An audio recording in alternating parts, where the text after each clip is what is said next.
Awalnya pemuda miskin penjual cilok keliling diremehkan. Setelahnya semua orang terkejut saat pemuda ini berhasil sembuhkan kaki CEO cantik yang lumpuh total. Kini nasib pemuda itu berubah total.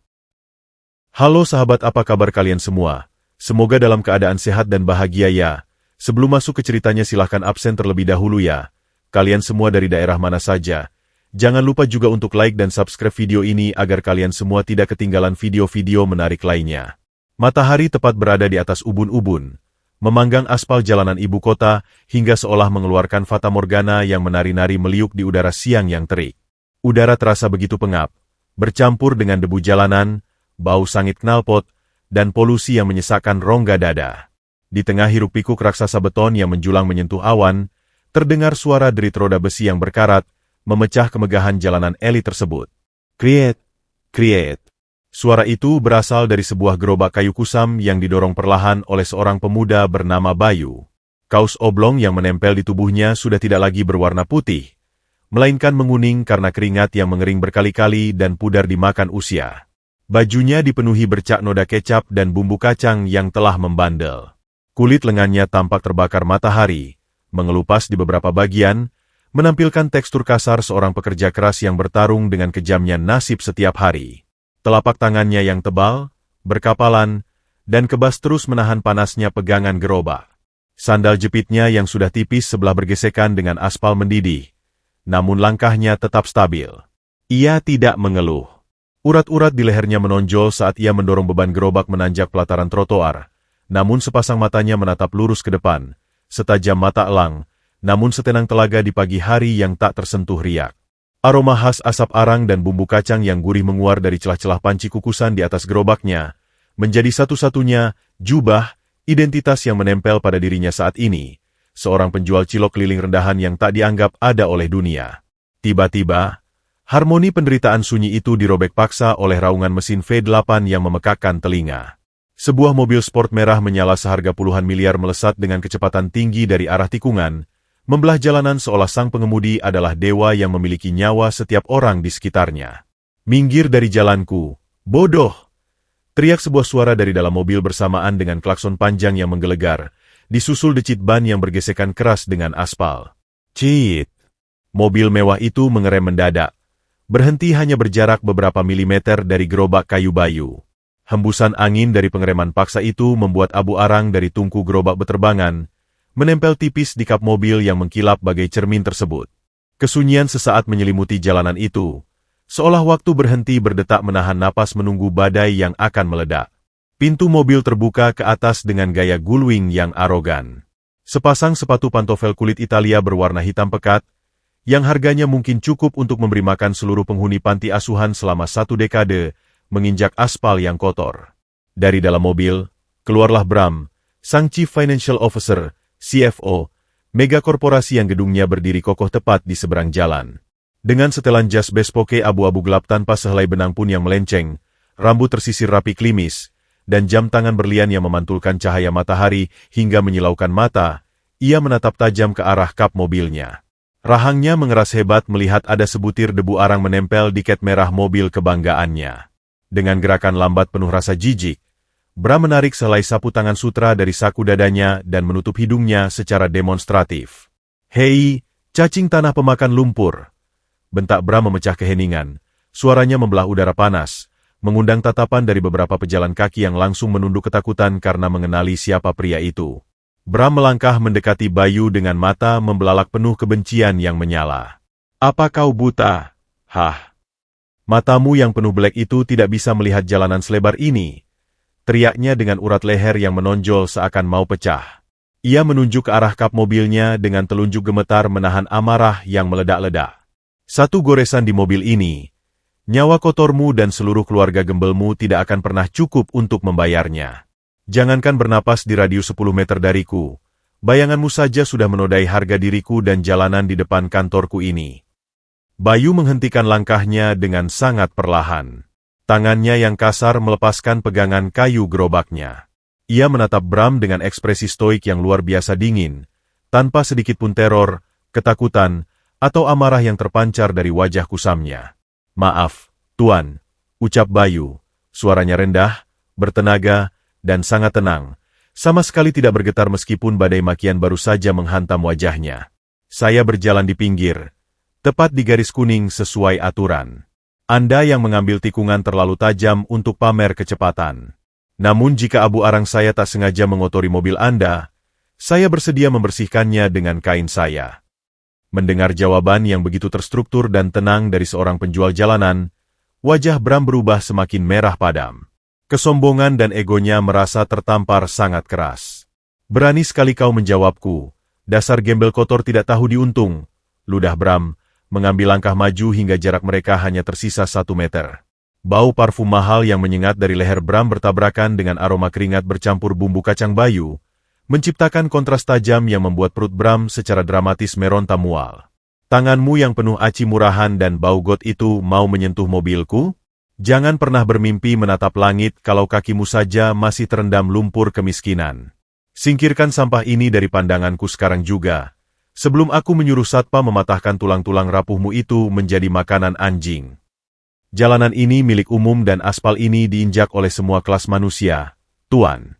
Saya hanya mencari rezeki halal, tidak merugikan siapapun. Balas Bayu dengan nada yang masih dipertahankan kesopanannya, namun sepasang matanya perlahan memancarkan ketegasan yang tak tertembus pedang sekalipun.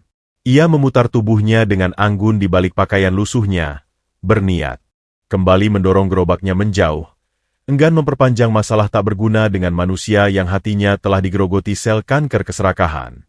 Namun, bagi pria semacam Bram, sikap diam dan tindakan membelakangi dari Bayu adalah sebuah penghinaan mutlak.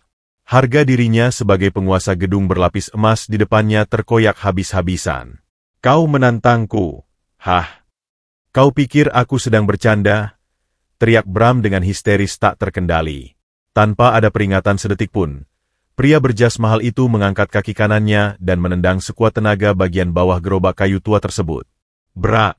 Suara kayu lapuk yang patah bergema nyaring di jalanan. Gerobak tua itu miring dengan sangat hebat ke satu sisi, membuat panci aluminium raksasa di atasnya kehilangan keseimbangan. Jangan, Tuan! Teriak seorang ibu pejalan kaki dari kejauhan sambil menutup mulutnya ngeri. Namun semuanya terlambat. Tutup panci terlempar berdentang ke udara. Kuah kaldu dan bumbu kacang cilok yang sedang mendidih hebat dengan suhu nyaris 100 derajat tumpah ruah bagai air terjun neraka, mengalir deras tepat ke arah kaki kiri Bayu. Biur! Asap putih langsung mengepul tebal saat cairan mendidih itu menghantam kulit telanjang di balik celana kain Bayu yang setipis kertas, merendam punggung kakinya yang hanya dilindungi seutas karet sandal jepit. Daging telapak kaki dan betisnya seketika melepuh parah. Warnanya berubah menjadi merah padam yang sangat mengerikan hingga terlihat batas antara kulit matang dan basah. Udara seketika dipenuhi aroma daging yang terbakar ringan bercampur gurihnya bumbu kaldu. Rasa sakit yang maha dahsyat itu pasti akan membuat manusia normal menjerit, menangis darah, dan berguling-guling di atas aspal memohon pertolongan medis. Namun Bayu, ia hanya menutup kelopak matanya perlahan selama 1 detik. Di balik kaus kusam yang basah oleh keringat itu, otot-otot dadanya menegang sempurna. Ia menarik satu napas panjang, mengalirkan oksigen dengan ritme pernapasan aneh ke seluruh pembuluh darahnya, sebuah teknik kuno rahasia warisan klannya, napas langit, untuk memblokir paksa sensor nyeri di sistem saraf tepi. Saat ia membuka mata, sama sekali tidak ada air mata yang jatuh. Tidak ada lenguhan kesakitan. Hanya ada butiran keringat dingin sebesar biji jagung yang mengucur deras menuruni pelipisnya. Ia berdiri tegak, tak bergeming sinci pun, bagai batu karang abadi yang tak hancur walau dihantam ombak badai samudra. Bram tertawa sinis melihat pemandangan menyedihkan itu, seolah kulit melepuh Bayu adalah pertunjukan komedi terbaik yang pernah ia tonton seumur hidup. Ia merogoh saku celananya dengan angkuh, menarik selembar uang 100 ribuan yang sudah lecek dari sisa kembalian, meremasnya menjadi bola kecil, dan melemparkannya keras-keras tepat ke wajah Bayu. Bola uang itu membentur pipi sang tabib sebelum jatuh bergelinding ke aspal yang bersimbah kuah kaldu. Ambil itu, gembel miskin. Anggap saja uang ganti rugi untuk perawatan kulitmu yang tidak lebih berharga dari kotoran di sol sepatuku. Lain kali, jika hidungmu mencium bau mobilku dari kejauhan, merangkaklah menjauh seperti anjing cacat. Desis Bram sambil memamerkan senyum asimetris penuh kemenangan. Ia membalikan badan dengan pongah, kembali masuk ke dalam mobil sportnya, dan melesat pergi meninggalkan jejak asap ban tebal yang membuat pandangan kabur. Di bawah terik matahari yang semakin membakar tanpa ampun, Bayu perlahan berjongkok di antara puing-puing dagangannya. Tangannya yang sedikit bergetar, bukan karena rasa sakit fisik, melainkan karena energi yang tertahan kuat di pusaran dadanya, memungut bola uang kertas itu dari genangan kaldu yang lengket. Ia merapikannya dengan sangat hati-hati, lalu menatap nanar ke arah gedung kaca megah berlantai 50 di seberang jalan. Mata tajam Bayu menyipit menyisakan garis tipis. Karma selalu memiliki caranya sendiri yang tak tertebak untuk menyeimbangkan semesta, dan sang tabib agung tahu, roda kehidupan ini akan berputar menghancurkan pria sombong itu jauh lebih keras dari yang dibayangkan. Sombonglah setinggi yang kau mau selagi kau bisa menghirup udara di atas sana, Tuan, gumam Bayu lirih, suaranya yang dalam nyaris tertiup angin panas ibu kota. Karena semakin tinggi kau terbang, semakin hancur tulangmu saat jatuh nanti. Beberapa orang yang sedari tadi menonton ngeri dari trotoar, hanya bisa berbisik-bisik prihatin. Tidak ada satupun yang berani melangkah maju untuk membantu. Ketakutan terhadap kekuasaan dan kekayaan selalu sukses membungkam empati manusia biasa. Kasihan sekali pemuda itu, bisik seorang pedagang koran asongan kepada temannya di sudut tiang listrik. Matanya memerah melihat gerobak yang patah. Tapi mau bagaimana lagi? Menegur atau berurusan dengan petinggi perusahaan besar itu sama saja menyumbangkan nyawa secara cuma-cuma. Bayu mengabaikan bisikan-bisikan pengecut dari sekelilingnya. Dengan napas yang perlahan teratur, ia mengumpulkan sisa-sisa cilok yang berserakan di aspal. Jari-jarinya yang kasar memungut satu persatu butiran aci putih yang kini telah berubah hitam bercampur dengan debu, tanah, dan kerikil tajam. Rasa perih berdenyut dari kakinya yang melepuh merah, seolah menjadi bahan bakar spiritual baru di dalam jiwanya. Ia sama sekali tidak menaruh dendam pribadi, karena di dalam aliran darahnya, kebijaksanaan dinasti tabib, napas langit, mengalir deras. Baginya, manusia serakah seperti Bram hanyalah pasien berpenyakit mental kronis, sebuah penyakit kesombongan stadium akhir yang takkan bisa disembuhkan dengan ramuan ajaib manapun, melainkan hanya bisa diobati dengan kejatuhan moral yang sangat menyakitkan. Dengan mengerahkan sisa tenaga murninya, Bayu menegakkan kembali gerobak kayunya yang miring dan retak. Roda besi itu kembali berputar mengiris aspal. Krieet. Ia kembali mendorong gerobaknya pelan menjauh dari lobi utama, menyusuri pinggiran trotoar menuju sisi samping gedung raksasa berlapis kaca gelap tersebut. Tepat saat ia tiba di tikungan akses VIP, langkahnya terhenti. Sebuah mobil van khusus penyandang disabilitas dengan logo Rumah Sakit Internasional terparkir rapi. Dari dalam van itu, seorang wanita cantik berkulit seputih pualam mahal, namun dengan kontur wajah yang memancarkan keputusasaan mendalam tanpa dasar, sedang diturunkan dengan sangat hati-hati ke atas kursi roda perak berteknologi tinggi. Napas Bayu tertahan. Tatapannya terkunci rapat pada tubuh wanita itu. Clara, sang CEO. Insting medisnya yang telah diasah selama puluhan tahun, hingga mencapai level dewa langsung bereaksi layaknya radar. Dari jarak puluhan meter, tanpa perlu menyentuh denyut nadinya, Bayu bisa melihat dengan jelas rona gelap kehijauan di bawah kelopak mata Clara dan kekakuan mekanis yang aneh pada otot lehernya. Otak sang master tabib langsung memproses miliaran data gejala penyakit dalam 1/1000 detik. Itu sama sekali bukan kelumpuhan biasa akibat trauma fisik, gumamnya dalam hati, matanya memicing menajam menembus kaca bangunan. Saraf tulang belakangnya tidak mati karena kecelakaan nahas. Sarafnya secara sengaja dibekukan dengan racun tingkat tinggi yang bekerja merayap perlahan. Sebuah senyum tipis, begitu tipis hingga nyaris tak terlihat oleh mata telanjang, mengembang di sudut bibir Bayu yang kering. Takdir semesta memang selalu bekerja dengan skenario yang tak tertandingi. Pria berjas mahal yang baru saja merendahkan dan menghancurkan gerobaknya mungkin merasa telah memenangkan separuh dunia hari ini. Namun Bayu kini sadar, ia memegang kunci kehidupan satu-satunya dari sang ratu bisnis, wanita yang memiliki kuasa mutlak untuk menghancurkan pria sombong itu hingga tak tersisa menjadi debu. Papan catur kehidupan telah digelar, dan permainan pembalasan yang sesungguhnya baru saja dimulai. Angin panas Jakarta berhembus liar membawa butiran debu kotor, menyapa wajah kusam Bayu yang kini menepi berteduh di bawah rimbunnya pohon palem hias, tak jauh dari area parkir VIP gedung raksasa itu. Rasa perih yang maha dahsyat masih berdenyut gila dari punggung kakinya yang melepuh merah dan mengelupas akibat siraman kuah kaldu mendidih. Namun, napas pemuda berbaju lusuh itu tetap setenang air di danau terdalam. Pandangannya tak lepas dari sebuah mobil van hitam pekat berlapis baja dengan lambang Rumah Sakit Internasional yang baru saja mengerem halus tepat di kanopi lobi khusus. Pintu otomatis van itu bergeser terbuka perlahan, menghembuskan udara pendingin buatan yang bertabrakan dengan panasnya aspal, menampilkan sosok wanita muda yang wajah cantiknya sepucat pola meretak, Clara, sang CEO pewaris tunggal megakorporasi yang nasibnya kini berada di ujung tanduk. Pelan-pelan, Nona Clara. Biarkan pundak saya menahan berat tubuh Anda. Ucap seorang wanita muda berjas rapi dengan nametak emas bertuliskan, Sarah, asisten pribadinya. Sarah setengah membungkuk menahan tubuh bosnya yang tak berdaya saat dipindahkan. Suara Sarah bergetar hebat menahan tangis melihat kondisi majikannya. Wanita hebat yang dulu langkah kakinya ditakuti oleh seluruh pesaing bisnis, kini begitu rapuh bak ranting kering yang siap patah ditiup angin. Untuk apa pelan-pelan? Sarah? Rasanya sama saja. Kedua kakiku ini sudah mati total. Balas Clara dengan tawa sumbang yang sangat getir. Tawanya mengiris hati siapa saja yang mendengar.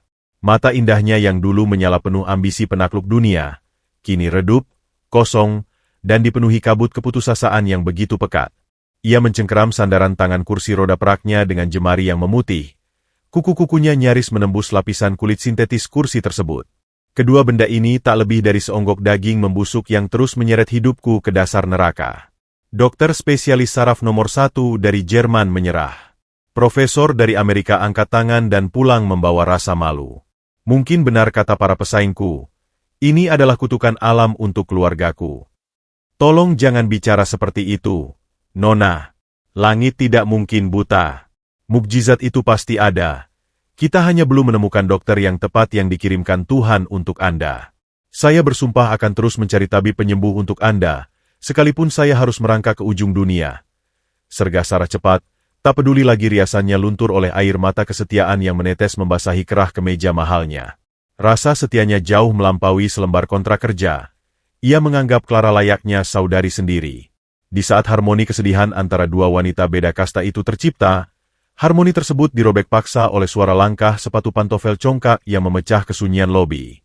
Bram, sang CFO yang beberapa menit lalu menghancurkan gerobak Bayu di pinggir jalan, melangkah mendekat dengan senyum asimetris yang sangat memuakan. Jas bespoke abu-abunya berkibar arogan, seolah ia adalah dewa kematian yang sedang menari di atas penderitaan wanita malang di depannya. Oh, lihatlah pemandangan tragis dan murahan ini. Ratu bisnis kita yang diagung-agungkan media sedang meratapi nasib buruknya di atas kursi roda pesakitan. Ucap Bram dengan nada mendayu-dayu yang dipenuhi racun sarkasme mematikan. Ia berhenti tepat di depan Clara, melipat tangannya di dada, lalu menatap wanita itu dari ujung kepala hingga ujung kaki seolah sedang menilai barang rongsokan di pasar loak. Clara, tunanganku sayang. Sudah ratusan kali ku bilang, berhentilah menyiksa dirimu dengan harapan fana yang menggelikan ini. Terima saja takdir absolut bahwa kau kini hanyalah wanita cacat permanen, beban perusahaan yang tak mampu lagi memimpin kerajaan bisnismu sendiri. Clara mendongak, menatap tajam pria kejam yang berstatus tunangannya itu dengan sisa-sisa api harga diri yang masih menyala di dasar jiwanya. Perusahaan ini masih bernapas. Bram, otakku masih berfungsi sempurna meskipun kakiku hancur tak berguna. Jangan pernah berpikir, walau hanya sedetik di dalam mimpimu, bahwa kau bisa merampas apa yang telah dibangun oleh darah dan keringat mendiang kakekku. Desis Clara, meski suaranya terdengar bergetar parah menahan lelah dan rasa sakit yang menggerogoti sarafnya. Bram tertawa terbahak-bahak hingga bahunya berguncang. Suara tawanya menggema memantul di dinding pualam lobi bagaikan lolongan hiena lapar. Otak yang sempurna? Jangan melucu di siang bolong. Clara, kau bahkan butuh bantuan orang lain untuk hal serendah membuang kotoranmu sendiri di toilet. Berapa lama lagi kau pikir para pemegang saham mau dipimpin oleh CEO cacat yang tubuhnya perlahan membusuk menjadi bangkai? Bentak Bram, rahangnya mengeras, urat di lehernya menonjol memperlihatkan wujud aslinya. Ia memajukan wajahnya hingga jarak mereka hanya sejengkal, berbisik dengan nada mengancam yang berbisa. Tanda tangani saja surat peralihan kuasa itu besok malam di acara ulang tahun perusahaan. Serahkan seluruh hartamu padaku dengan ngoceh, dan sebagai hadiahnya, aku berjanji akan mengurungmu di panti jompo paling mewah untuk menikmati sisa hidupmu yang menyedihkan. Mendengar hinaan biadab yang begitu merendahkan martabat majikannya, darah Sarah mendidih hingga ubun-ubun. Tanpa mempedulikan perbedaan kasta, risiko pemecatan, dan jabatannya yang jauh lebih rendah, asisten. Muda itu melangkah maju dengan gagah berani. Ia memposisikan tubuhnya sebagai perisai hidup di antara Clara dan monster berwujud manusia itu. Tarik kembali ucapan menjijikan Anda, Pak Bram. Anda sama sekali tidak berhak menghina Nona Clara di saat ia sedang berjuang bertaruh nyawa melawan penyakitnya. Sebagai tunangannya, harusnya Anda menjadi tongkat penyangganya, bukan justru menjadi pisau berkarat yang menikamnya dari belakang saat ia sedang terjatuh. Teriak Sarah lantang, dadanya naik turun dengan napas memburu menahan amarah yang meledak tak terkendali. Bram memutar bola matanya dengan penuh rasa jijik, menatap Sarah seolah wanita itu hanyalah lalat kotor penggigit bangkai. Tutup rahang miskinmu itu. Sarah, kau hanyalah seekor anjing pelacak peliharaan yang digaji untuk membawakan tasnya, bukan untuk menggonggong tak keruan padaku. Berani sekali kau menasihati penguasa gedung ini? Aku bisa menendangmu ke jalanan aspal mendidih detik ini juga, mencabut semua akses medismu, dan membiarkanmu mati kelaparan memakan sampah bersama para gembel di luar sana. Ancam Bram, telunjuknya yang terawat mahal hampir menyodok kening asisten muda tersebut. Cukup, Bram. Hentikan kegilaanmu. Potong Clara dengan suara parau yang menyayat hati, menelan ludahnya yang terasa bagai duri kaktus. Jangan pernah sentuh Sarah. Dia satu-satunya manusia yang masih memiliki hati nurani di neraka yang kau sebut perusahaan ini. Dari jarak 20 meter, di balik remangan bayangan pohon palem, tak ada satupun silabel dari percakapan penuh racun itu yang lolos dari pendengaran mematikan Bayu.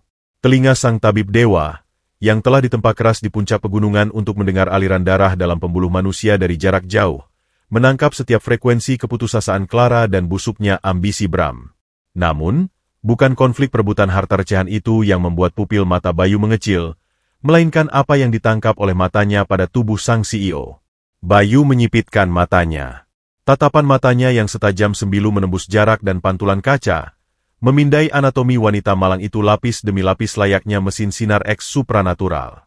Ia memblokir total rasa perih di kakinya, memfokuskan seluruh energi spiritual purbanya ke retinanya. Warna bibirnya pucat kebiruan, namun ada garis rona hijau lumut yang tersembunyi di bawah kelopak matanya. Gumam Bayu sangat pelan pada dirinya sendiri, suaranya sedalam gema di sumur tua yang tak berdasar. Bahu kanannya sedikit turun, dan ada kedutan ritmis setiap 5 detik di urat leher sebelah kiri. Napasnya pendek, terengah bukan karena kerusakan paru-paru, tapi karena diafragma perutnya yang perlahan membatu mengeras. Rahang Bayu mengeras hebat di balik wajahnya yang kusam berdebu. Tangan kasarnya yang masih berbau pekat bumbu kacang mengepal begitu erat hingga buku-buku jarinya memutih pasi, otot-otot di lengannya menegang sempurna. Fakta medis itu menghantam akal sehatnya. Ini sama sekali bukan kelumpuhan biasa. Ini bukan kecelakaan medis, bukan infeksi tulang, bukan pula penyakit degeneratif alami yang tak bisa disembuhkan. Itu adalah racun, desis Bayu, suaranya berubah menjadi geraman rendah harimau yang mematikan. Racun, saraf beku. Ekstrak terkutuk dari getah bunga teratai berdarah yang hanya tumbuh di jurang pegunungan utara. Racun iblis itu tidak akan membunuh korbannya seketika, tapi merayap pelan bagai kelabang, memakan selongsong jaringan saraf dari tulang ekor hingga perlahan naik mematikan seluruh sistem motorik tanpa terdeteksi alat medis modern manapun. Pria berjas mahal itu, tunangannya sendiri, meracuninya lewat makanan setiap hari dan menyiksanya perlahan dalam neraka tanpa jejak. Bayu menarik napas panjang, membiarkan aliran oksigen dingin dari teknik, napas langit, meredam amarah yang mulai membakar dadanya. Klan medisnya yang legendaris selalu mengajarkan larangan keras untuk ikut campur dalam takdir berdarah manusia biasa. Namun, melihat kepicikan Bram yang baru saja menghina martabatnya di jalanan dan kini menyiksa wanita lemah tanpa ampun demi kekuasaan kotor, Bayu tahu bahwa semesta telah menyusun papan catur ini dengan sangat rapi. Kakek tua dari keluarga ini pernah bersujud memohon padaku sebelum napas terakhirnya untuk menjaga cucu kesayangannya ini dari serigala-serigala serakah. Gumam Bayu, memandangi kursi roda Clara yang kini perlahan didorong masuk ke dalam lobi mewah, meninggalkan Bram yang tertawa licik sendirian di luar, membusungkan dada di bawah terik matahari. Dan kau, pria pengecut, kau mengira dirimu adalah dewa yang tak tersentuh di singgasana betonmu. Kau tidak sadar bahwa tendangan kakimu tadi pagi telah membangunkan naga tidur dari dasar lautan. Karma tidak akan menunggumu mati, Bram. Aku sendiri yang akan mematahkan leher kesombonganmu dan mengantarkan kehancuran itu tepat ke hadapanmu. Bayu mengusap wajahnya yang basah oleh keringat, kembali meraih pegangan kayu gerobaknya yang patah sebelah. Aroma kaldu mendidih yang tumpah masih tercium tajam di udara, berpadu dengan debu kerasnya kehidupan jalanan. Dengan satu hentakan tenaga murni yang pasti, roda berkarat itu kembali berderit melangkah maju. Sang dewa tabib tak lagi hanya mendorong gerobak usang untuk menyambung hidup. Setiap putaran rodanya kini adalah detak mundur menuju kehancuran mutlak sang penguasa yang zalim. Matahari perlahan condong ke arah barat. Namun hawa panas neraka ibu kota seakan menolak untuk beranjak dari aspal jalanan yang seolah terus menguapkan aroma debu dan asap knalpot. Di dalam salah satu ruangan eksklusif di lantai teratas gedung pencakar langit itu, udara pendingin ruangan berhembus dingin mencekam, sangat kontras dengan neraka yang berkecamuk di dalam hati Sarah. Asisten pribadi muda itu baru saja berhasil membujuk Nona Clara untuk memejamkan mata di atas ranjang medis khusus yang kini terpasang di sudut ruang kerja sang CEO. Wajah majikannya itu tampak begitu menyedihkan. Keningnya berkerut menahan siksaan rasa sakit tak kasat mata yang terus menggerogoti saraf tulang belakangnya. Sejak insiden hinaan mematikan di lobi siang tadi, Clara menolak untuk menelan sebutir nasi pun.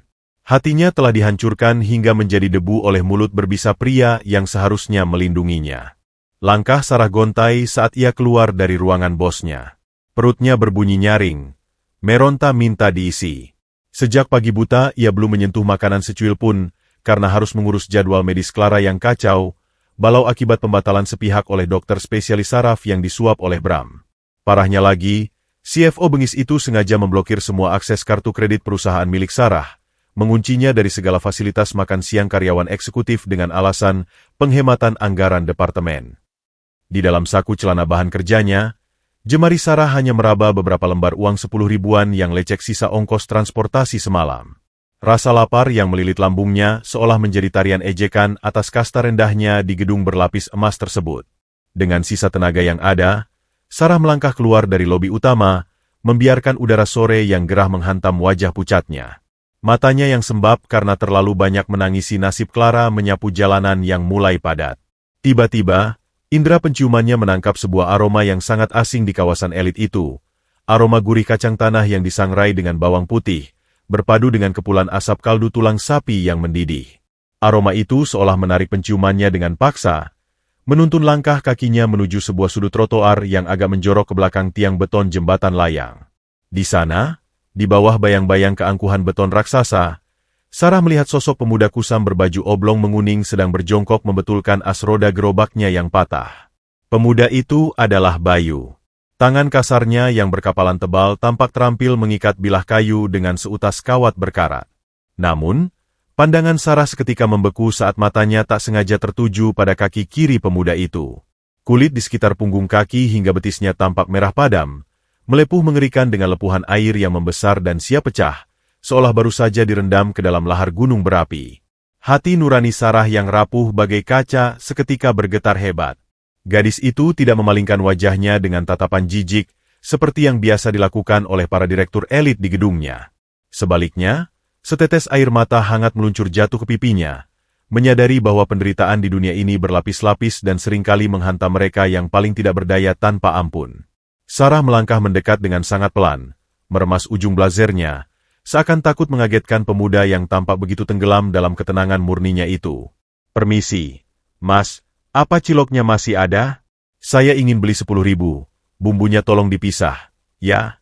Ucap Sarah dengan suara yang sangat lembut dan sedikit serak menahan getaran tangis di tenggorokannya. Ia menyodorkan selembar uang kertas lusuh, mengabaikan fakta bahwa setelan blazer abu-abu gelap yang dikenakannya bernilai jutaan rupiah. Bayu menghentikan lilitan kawat di tangannya. Ia mendongak perlahan, menatap kedua bola mata Sarah. Di balik sepasang mata gadis itu, sang dewa tabib tidak melihat kesombongan kelas atas, tidak pula ia menangkap sepercik pun kilat merendahkan yang menjadi bahasa ibu para konglomerat. Yang ia lihat hanyalah sebuah sumur kesedihan yang sangat dalam, keputusasaan yang begitu murni, dan sebuah ketulusan hati yang memancarkan cahaya seterang fajar di tengah pekatnya kerakusan manusia di sekelilingnya. Bayu perlahan bangkit berdiri, secara mutlak memblokir rasa perih luar biasa yang merobek saraf kakinya setiap kali tumit telanjangnya menapak aspal berdebu.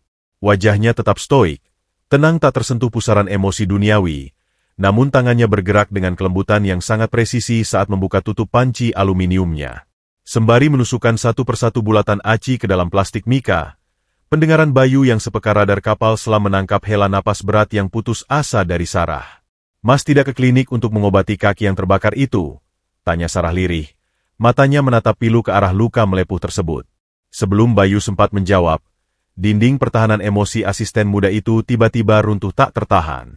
Tekanan pekerjaan yang menggilas mentalnya, intimidasi kejam dari Bram, dan rasa sayangnya yang tulus pada bosnya yang sekarat membuat tangisnya pecah seketika. Dunia ini benar-benar terkutuk. Orang-orang baik yang berjuang dengan keringat halal dan punggung patah justru selalu diinjak-injak menjadi debu, sementara bos saya yang begitu dermawan kini harus membusuk perlahan menunggu ajalnya di atas kursi roda tanpa bisa disembuhkan oleh rumah sakit semahal apapun. Isaknya tertahan, menyembunyikan wajah di balik kedua telapak tangannya yang bergetar. Tangan Bayu terhenti di udara, uap panas dari panci menerpa wajahnya. Curahan hati gadis di depannya ini seolah menjadi stempel konfirmasi dari kehendak alam semesta. Sumpah klannya untuk tidak mencampuri takdir kelam manusia biasa seakan dipatahkan oleh air mata murni seorang bawahan yang rela menangisi atasannya. Klan, napas langit. Pantang memalingkan wajah jika ada jiwa yang tulus menangis memohon pertolongan di depan mata mereka. Dengan pergerakan yang nyaris tak tertangkap mata telanjang, Bayu merogoh bagian dalam saku celananya yang tersembunyi. Ia mengeluarkan sebuah botol kayu ukir sebesar ibu jari yang warnanya telah menghitam legam termakan usia. Di dalam tabung kecil itu tersimpan serbuk, akar nirwana, sebuah ekstrak herbal purba paling langka yang harganya di pelelangan pasar gelap internasional setara dengan 10 gedung pencakar langit yang menjulang angkuh di sekitarnya. Sejumput serbuk ajaib itu memiliki kekuatan mutlak untuk mencairkan urat saraf yang membeku akibat racun iblis paling mematikan di muka bumi. Tanpa mengeluarkan suara sedikitpun, Bayu menaburkan sejumput serbuk emas kehitaman itu ke dalam bungkusan bumbu kacang milik Sarah. Ia mengaduknya perlahan hingga menyatu sempurna, seolah serbuk bernilai triliunan itu tak pernah ada di sana. Ia lalu mengikat ujung plastik itu rapat-rapat dan menyerahkannya kepada Sarah dengan kedua belah tangannya, sebuah gestur penghormatan tertinggi dari seorang Grand Master Tabib. "Bawa ini, Mbak," ucap Bayu, suaranya berat, dalam, namun memancarkan sebuah otoritas mistis yang anehnya seketika membuat badai di dalam dada Sarah mereda menjadi embun. Mata setajam elang milik Bayu menatap langsung menembus tirai jiwa gadis itu. "Ini bukan cilok jalanan biasa. Bumbu kacang ini sudah saya racik dengan ekstrak doa khusus warisan leluhur. Jika bos Mbak belum menelan apapun sejak pagi, bawakan ini padanya." Paksa beliau menelan setidaknya satu gigitan, walau hanya menyentuh lidahnya. Kadang, keajaiban paling agung tidak pernah turun dari langit-langit rumah sakit mewah, melainkan lahir dari jalanan berdebu tempat kita berpijak. Sarah terpaku di tempatnya. Ada frekuensi wibawa rahasia dari nada bicara pemuda kusam ini yang merasuk hingga menggetarkan sumsum tulangnya, memaksanya untuk tunduk dan percaya tanpa syarat logika. Ia mengangguk pelan bak terhipnotis, mengucapkan terima kasih seraya menyeka kasar air matanya, lalu setengah berlari kembali memasuki gerbang gedung tinggi itu, menggenggam kantong plastik murahan tersebut di dadanya layaknya sedang memeluk jantung dewa penyelamat nyawa. 40 menit kemudian, di dalam ruang isolasi bernuansa perak dan putih yang sedingin es, udara dipenuhi oleh ritme napas tersengal dan rintihan yang sangat memilukan. Clara menggeliat gelisah meronta di atas ranjang medisnya. Keringat dingin sebesar biji jagung terus mengucur deras membasahi dahi dan leher angsanya. Racun, saraf beku, di dalam urat nadinya sedang merayakan pestanya, mengirimkan sensasi ribuan belati es kasat mata yang menusuk-nusuk sumsum tulang belakangnya tanpa ampun. Tubuh sang CEO menegang kaku seperti bongkahan batu bata, jemari kurusnya mencengkeram spray sutra hingga robek seratnya, namun ia bahkan tak sanggup menjerit karena pita suaranya seolah dicekik oleh keputusasaan. Nona Clara, kumohon makanlah sedikit saja. Ini masih hangat," bujuk Sarah dengan panik yang membakar ubun-ubunnya. Matanya kembali berlinang air mata darah. Ia segera membuka ikatan kantong plastik berisi cilok pinggir jalan itu. Aroma gurih kaldu sapi dan kacang yang telah kawin dengan serbuk mistis, akar nirwana, seketika meledak mengudara, menembus dinding steril ruangan medis tersebut. Ada keharuman ganjil, seperti aroma tanah basah pegunungan setelah disiram hujan pertama, yang dalam satu kedipan mata membuat dada Clara yang sesak terasa lapang merdeka. Dengan tangan bergetar sehebat gempa, Sarah menusuk sebutir cilok yang telah dilumuri bumbu pekat misterius itu, lalu menempelkannya perlahan ke bibir pucat pasi Clara yang mengering hingga terkelupas. "Satu gigitan saja, Nona. Kumohon dengan sangat, demi nyawa saya." Pemuda penjualnya bersumpah ada doa kesembuhan di dalam bumbu ini. Menyerah pada tatapan memohon asisten setianya yang hancur, dan entah mengapa ditarik oleh daya magis aroma yang sangat menenangkan jiwa itu, Clara membuka rahangnya setengah sentimeter. Ia mengunyah pelan dengan sisa tenaga 0, sekian persen. Lidahnya yang sudah berbulan-bulan mati rasa terhadap segala hidangan koki bintang Michelin tiba-tiba dikejutkan oleh ledakan kehangatan yang sangat dahsyat. Saat makanan rakyat jelata itu tertelan melewati kerongkongannya yang kering, mukjizat yang menertawakan seluruh hukum sains medis modern pun meledak di dalam tubuhnya. Sebuah pusaran aliran hangat, layaknya aliran lava kehidupan murni yang sangat lembut, menjalar kilat dari lambung Clara menyebar ke seluruh jalan raya pembuluh darahnya. Kehangatan mistis itu melesat lurus menghantam pertahanan tulang belakangnya, menabrak blokade racun, saraf beku, dengan satu terjangan energi yang maha dahsyat. Dalam hitungan detik yang membekukan waktu, sensasi ribuan belati es yang menyiksa punggungnya menguap lenyap menjadi abu. Otot-otot lehernya yang sekaku beton seketika mengendur rileks bak kapas. Napasnya yang tadinya tersengal memburu berubah menjadi tarikan napas panjang dan berirama sangat teratur. Mata indah Clara yang sebelumnya membelalak menahan siksa neraka, kini meredup perlahan dengan sisa air mata di sudutnya. Sebuah kedamaian nirwana yang tak pernah ia cicipi selama 6 bulan masa penyiksaannya kini menyelimuti seluruh sistem saraf motoriknya bak selimut sutra surgawi. Wajahnya yang seputih mayat perlahan memunculkan rona merah muda kehidupan yang merona segar. Tanpa sempat mengucapkan sepatah kata pun, kelopak mata Clara terpejam rapat, dan ia pun meluncur jatuh ke dalam tidur lelap yang sangat absolut. Tenang, sunyi, tanpa rintihan penderitaan sedikit pun. Sebuah senyum simpul yang teramat tipis melukis di bibir sang ratu bisnis yang tengah terlelap. Sarah melepaskan tusukan lidinya, hingga jatuh tanpa suara ke atas karpet. Tulang-tulang kakinya lemas, seketika bagai tak bertulang. Ia jatuh berlutut mencium karpet tebal ruangan itu, membekap mulutnya sendiri dengan kedua tangan yang gemetar gila-gilaan, menahan lolongan tangis histeris yang kali ini meledak murni dari rahim rasa syukur yang meluap-luap. Ia baru saja menyaksikan keajaiban mustahil terjadi di depan batang hidungnya sendiri, sebuah mukjizat tak ternilai yang bermula dari gerobak kayu butut, bumbu kacang jalanan berdebu, dan sepasang mata tajam milik pemuda miskin yang telapak kakinya hancur melepuh. Di saat para ilmuwan dan profesor jenius dunia bertekuk lutut menyerah kalah, seorang penjual cilok rendahan baru saja mengembalikan denyut kehidupan sang ratu semesta bisnis. Kesunyian surgawi yang menyelimuti ruang perawatan medis VVIP itu mendadak robek dengan kasar ketika pintu kayu ek tebal didorong terbuka tanpa ketukan sedikitpun. Siluet jangkung Bram berdiri di ambang pintu, memancarkan aura dominasi gelap yang seolah mencekik pasokan oksigen di dalam ruangan. Sepatu pantofel kulit pesanan khusus yang dikenakannya berderap memecah keheningan, menginjak karpet tebal dengan langkah seorang algojo yang datang untuk memeriksa korbannya. Namun, langkah arogan pria itu seketika terhenti. Alisnya yang terawat menukik tajam. Hidungnya yang terbiasa menghirup aroma parfum impor berharga ratusan juta rupiah secara refleks berkedut, menangkap sebuah anomali aroma yang sangat tidak pantas berada di dalam ruangan steril berlapis teknologi tinggi ini. Ada jejak bau gurih dari bawang putih sangrai dan saus kacang murahan yang mengapung tipis di udara dingin mesin pendingin ruangan. Mata Bram yang tajam menyapu sekeliling ruangan sebelum akhirnya terkunci rapat pada pemandangan di atas ranjang medis. Pemandangan yang bukannya menerbitkan senyum kelegaan di wajah tunangannya, melainkan justru memicu ledakan lahar kemarahan di dasar dadanya. Clara, wanita yang seharusnya saat ini sedang meregang nyawa, merintih, dan memohon kematian akibat siksaan racun, saraf beku, justru tertidur dengan sangat lelap. Garis-garis penderitaan yang biasanya mengukir dahi wanita itu lenyap tak berbekas. Lebih parah lagi bagi Bram, rona pucat pasi kebiruan yang menandakan matinya jaringan saraf di tubuh sang CEO kini telah berganti dengan rona merah muda yang sehat, memancarkan aura kehidupan yang kembali berdenyut kuat. Rahang Bram mengeras hebat hingga gigi-giginya bergemertak menahan amarah yang mendidih. Rencana busuknya untuk mematahkan semangat Clara hari ini terancam berantakan hanya karena sebuah keajaiban yang tidak masuk akal. Pandangan elang predator Bram kemudian beralih ke sudut meja nakas. Di samping vas kristal berisi bunga lili putih yang mahal, teronggok sebuah kantong plastik mika murahan yang sudah kosong, menyisakan bercak noda bumbu kacang kemerahan yang kotor. Asap kemurkaan seolah mengepul dari ubun-ubun sang CFO. Dengan pergerakan kilat penuh kebrutalan, Bram berbalik dan menyambar pergelangan tangan Sarah yang baru saja masuk ruangan membawa handuk hangat. Cengkeraman pria itu begitu kuat hingga tulang pergelangan tangan sang asisten seolah nyaris remuk. Tanpa peduli pada rintihan tertahan gadis itu, Bram menyeret Sarah keluar dari ruangan, menutup pintu rapat-rapat agar suara makiannya tidak membangunkan Clara.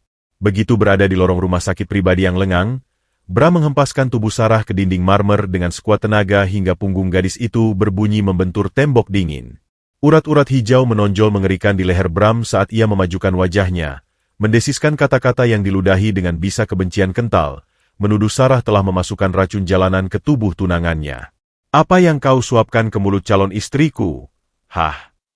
Anjing pelacak sepertimu berani membawa makanan sampah berbau selokan ke dalam kamar suci ini. Hardik Bram tertahan, matanya membelalak liar seakan siap menelan Sarah bulat-bulat. Sarah gemetar hebat, lututnya lemas bagai agar-agar. Air mata ketakutan menggenang di pelupuk matanya. Namun bayangan napas teratur Clara memberinya sekeping keberanian rapuh. Dengan bibir yang pucat dan bergetar, ia mencoba membela diri, menjelaskan bahwa makanan itu dibeli dari pemuda penjual cilok di seberang jalan dan secara ajaib telah meredakan seluruh rasa sakit Nona Clara. Mendengar pengakuan jujur namun tak masuk akal itu, tawa sinis meluncur dari tenggorokan Bram. Tawa yang sama sekali tidak mengandung unsur kelucuan, melainkan ejekan absolut. Baginya, logika kelas bawah asistennya ini hanyalah omong kosong murahan. Otak liciknya langsung menyimpulkan satu hal. Gembel penjual cilok yang tadi pagi ia hina pasti mencoba memanfaatkan keputusasaan asisten bodoh ini untuk menguras uang mereka dengan dalih makanan ajaib. Tanpa membuang waktu satu detik pun untuk mendengarkan rintihan pembelaan Sarah lebih lanjut, Bram memutar tumitnya dengan kasar. Jas mahalnya berkibar dramatis saat ia melangkah lebar setengah berlari menuju lift khusus. Api arogansi membakar setiap sel di tubuhnya. Ia tidak akan membiarkan seorang gelandangan jalanan merusak skenario besar yang telah ia susun dengan sempurna. Gembel itu harus dibungkam, dihancurkan harga dirinya hingga menyentuh dasar kerak bumi, agar tak pernah berani lagi bermimpi mendekati gedung ini, apalagi menyentuh makanan Clara. Di luar gedung, langit senja mulai melukiskan semburat jingga kemerahan yang memantul di aspal jalanan ibu kota yang perlahan mendingin. Angin sore berhembus membawa debu kotor, menerpa sosok Bayu yang masih duduk bersila di atas lembar kardus bekas di samping gerobaknya yang patah. Pemuda kusam itu sedang memejamkan mata, memusatkan aliran energi dari teknik napas langit untuk memulihkan sel-sel kulit di kakinya yang melepuh merah. Tidak ada keluh kesah, tidak ada rintihan nasib. Ia bersatu dengan keheningan alam di tengah bisingnya klakson kendaraan. Namun, ketenangan mistis itu seketika pecah saat suara derap langkah penuh amarah mendekat dengan kecepatan tinggi. Bram datang bagai badai topan yang mengamuk. Wajahnya merah padam dipenuhi kedengkian. Pria konglomerat itu berdiri menjulang di hadapan Bayu, menatap pemuda malang yang terduduk di bawahnya layaknya dewa yang sedang menghakimi iblis paling hina. Tanpa basa-basi, tanpa sapaan manusiawi, tangan Bram merogoh bagian dalam jasnya, menarik segepok tebal uang kertas pecahan Rp100.000 yang masih diikat dengan pita bank.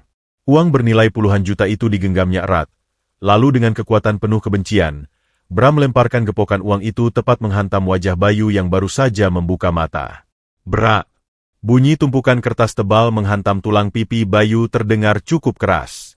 Ikatan pita bank itu putus, membuat ratusan lembar uang merah berhamburan dramatis di udara, melayang-layang tertiup angin senja, dan jatuh berserakan menutupi aspal yang kotor, debu jalanan, hingga menimpa sisa-sisa kuah kaldu yang tumpah siang tadi.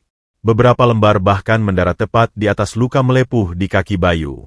Bayu tidak berkedip. Kepalanya hanya sedikit terpalingkan akibat hantaman tersebut. Ia tetap duduk terdiam.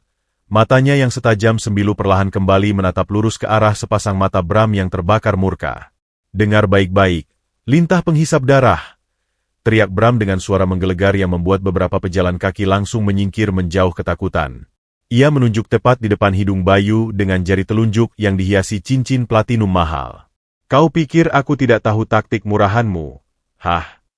Kau sengaja membodohi asistenku yang cacat mental itu dengan bumbu kacang menjijikanmu untuk mencari simpati dan uang belas kasihan. Ambil semua sampah merah yang berserakan di tanah itu. Pungut dengan mulutmu seperti anjing kelaparan. Dan gunakan uang itu untuk mengubur dirimu sendiri jauh-jauh dari hadapanku. Hening sesaat menyelimuti sudut jalanan itu. Hanya ada suara angin dan deru mesin dari kejauhan. Bayu sama sekali tidak melirik sedikit pun pada lautan uang bernilai puluhan juta yang kini menjadi alas duduknya. Uang yang mungkin bagi sebagian orang bisa mengubah nasib, bagi sang pewaris dinasti Tabib, tak lebih dari sekadar tumpukan daun kering tak bernilai. Di dalam dadanya, ritme jantung Bayu berdetak dengan sangat teratur, perlahan, dan penuh kebijaksanaan. Sebaliknya, napas Bram memburu keras. Ia menyeringai bengis, puas melihat pemuda itu membisu, mengira bahwa gembel di hadapannya telah lumpuh oleh teror kekuasaannya. Pria berjas abu-abu itu mencondongkan tubuhnya, membisikkan ancaman terakhir dengan nada rendah yang dipenuhi racun mematikan, memperingatkan Bayu bahwa jika ia melihat bayangan pemuda itu di radius 10 km dari gedung megakorporasi ini besok pagi, ia berjanji akan meremukan setiap tulang di tubuh Bayu dan membuangnya ke dasar lautan. Setelah meludahkan kata-kata itu, Bram membalikan badan dengan pongah, melangkah kembali ke istana kaca miliknya, meninggalkan Bayu di tengah tumpukan uang dan debu jalanan. Sang tabib dewa hanya memandangi punggung pria serakah itu yang perlahan menjauh, ditelan pintu otomatis lobi. Bayu mengangkat tangannya yang berkapalan, menyentuh lembut pipinya yang memerah akibat hantaman gepokan uang tadi. Sebuah senyum tipis, begitu tipis dan syarat akan misteri yang tak terpahami manusia biasa, terukir di sudut bibirnya yang kering. Karma telah menumpuk satu bata dosa lagi di pundak sang CFO. Dan Bayu tahu pasti, hitungan mundur menuju hari pembalasan yang akan menghancurkan kesombongan pria itu, hingga menjadi serpihan debu kini telah resmi dimulai. Semburat fajar yang menyusup masuk melalui celah kerai vertikal ruang rawat VVIP itu seharusnya membawa kehangatan. Namun pagi itu, udara justru terasa membeku bah hembusan napas malaikat maut. Keajaiban semalam yang menyelimuti tubuh Clara ternyata hanyalah jeda singkat yang teramat kejam. Sejumput, akar nirwana, yang disusupkan Bayu ke dalam bumbu jalanan itu memang memiliki daya hancur luar biasa terhadap racun, namun ekstrak purba itu belumlah cukup untuk mengkristalkan seluruh racun yang telah mengendap berbulan-bulan, apalagi ketika pagi ini, seorang perawat, yang tanpa sadar telah disuap menjadi boneka kematian, kembali menyuntikkan vitamin khusus, pesanan Bram ke dalam selang infus Clara. Dosis racun, saraf beku, yang dilipat gandakan itu menabrak sisa-sisa tameng pelindung di dalam darah sang CEO dengan kekuatan badai, memicu serangan balik yang beribu kali lipat lebih menyiksa dari sebelumnya. Mata indah Clara yang semalam sempat terlelap damai, kini terbelalak lebar menatap langit-langit ruangan putih tersebut. Tubuhnya mengejang hebat hingga ranjang baja itu berderit mengerikan menahan getaran otot-ototnya yang memberontak. Rona merah muda di wajahnya tersapu bersih dalam hitungan detik, digantikan oleh warna abu-abu kebiruan laksana mayat yang baru saja ditarik dari dasar danau es. Sensasi ribuan jarum kasat mata tidak lagi hanya menusuk tulang belakangnya, melainkan kini menjalar beringas sebagai kelabang berbisa, merayap naik mencekik pangkal leher dan paru-parunya. Mesin elektrokardiogram di samping ranjang menjerit nyaring, melukiskan garis merah yang naik turun tak beraturan layaknya jeritan minta tolong dari jantung yang perlahan berhenti berdetak. Pintu ganda ruangan itu didorong paksa dari luar, memuntahkan 6 orang dokter spesialis berjas putih yang berlarian masuk dengan wajah pucat pasi dan peluh membanjiri dahi. Profesor Herman, kepala tim neurologi bergelar internasional itu, memimpin kekacauan dengan meneriakkan instruksi-instruksi medis darurat yang berbaur dengan deru mesin defibrilator. Mereka menyuntikkan berbagai macam cairan epinefrin, memompa dada Clara, dan memasang masker oksigen bertekanan tinggi. Namun, segala teknologi medis bernilai miliaran rupiah itu seolah hanya menjadi mainan plastik yang tak berguna di hadapan ganasnya kutukan racun purba tersebut. Tubuh Clara semakin mendingin. Urat-urat nadinya menonjol hitam menembus kulit pucatnya. Setelah 45 menit pertarungan yang sia-sia dan menguras keringat darah, Profesor Herman menjatuhkan kedua tangannya di sisi tubuh, bahunya merosot kalah, dan ia menundukkan kepala dalam-dalam. Ruangan itu hening seketika, hanya menyisakan bunyi mesin yang berkedip lemah. Kematian jaringan sarafnya sudah mencapai titik absolut yang tak bisa dikembalikan oleh sains manusia modern manapun. Tepat pada detik keputusasaan itu, langkah sepatu pantofel yang familiar memecah kesunyian lorong dan memasuki ruangan. Bram hadir dengan setelan jas mahalnya yang tersetrika sempurna tanpa celah. Pria licik itu langsung mengambil panggung, memainkan peran sebagai tunangan yang hatinya hancur lebur dengan akting yang pantas diganjar piala tertinggi. Ia menutupi wajahnya dengan kedua tangan, mengeluarkan suara isakan parau yang memantul di dinding marmer, seraya menepuk bahu Profesor Herman seolah menerima takdir kelam itu dengan kebesaran hati. Namun, di balik jemari yang menutupi matanya, Sepasang pupil Bram membesar memancarkan kilat kemenangan yang sangat bengis. Ujung bibirnya tanpa sadar sedikit tertarik ke atas.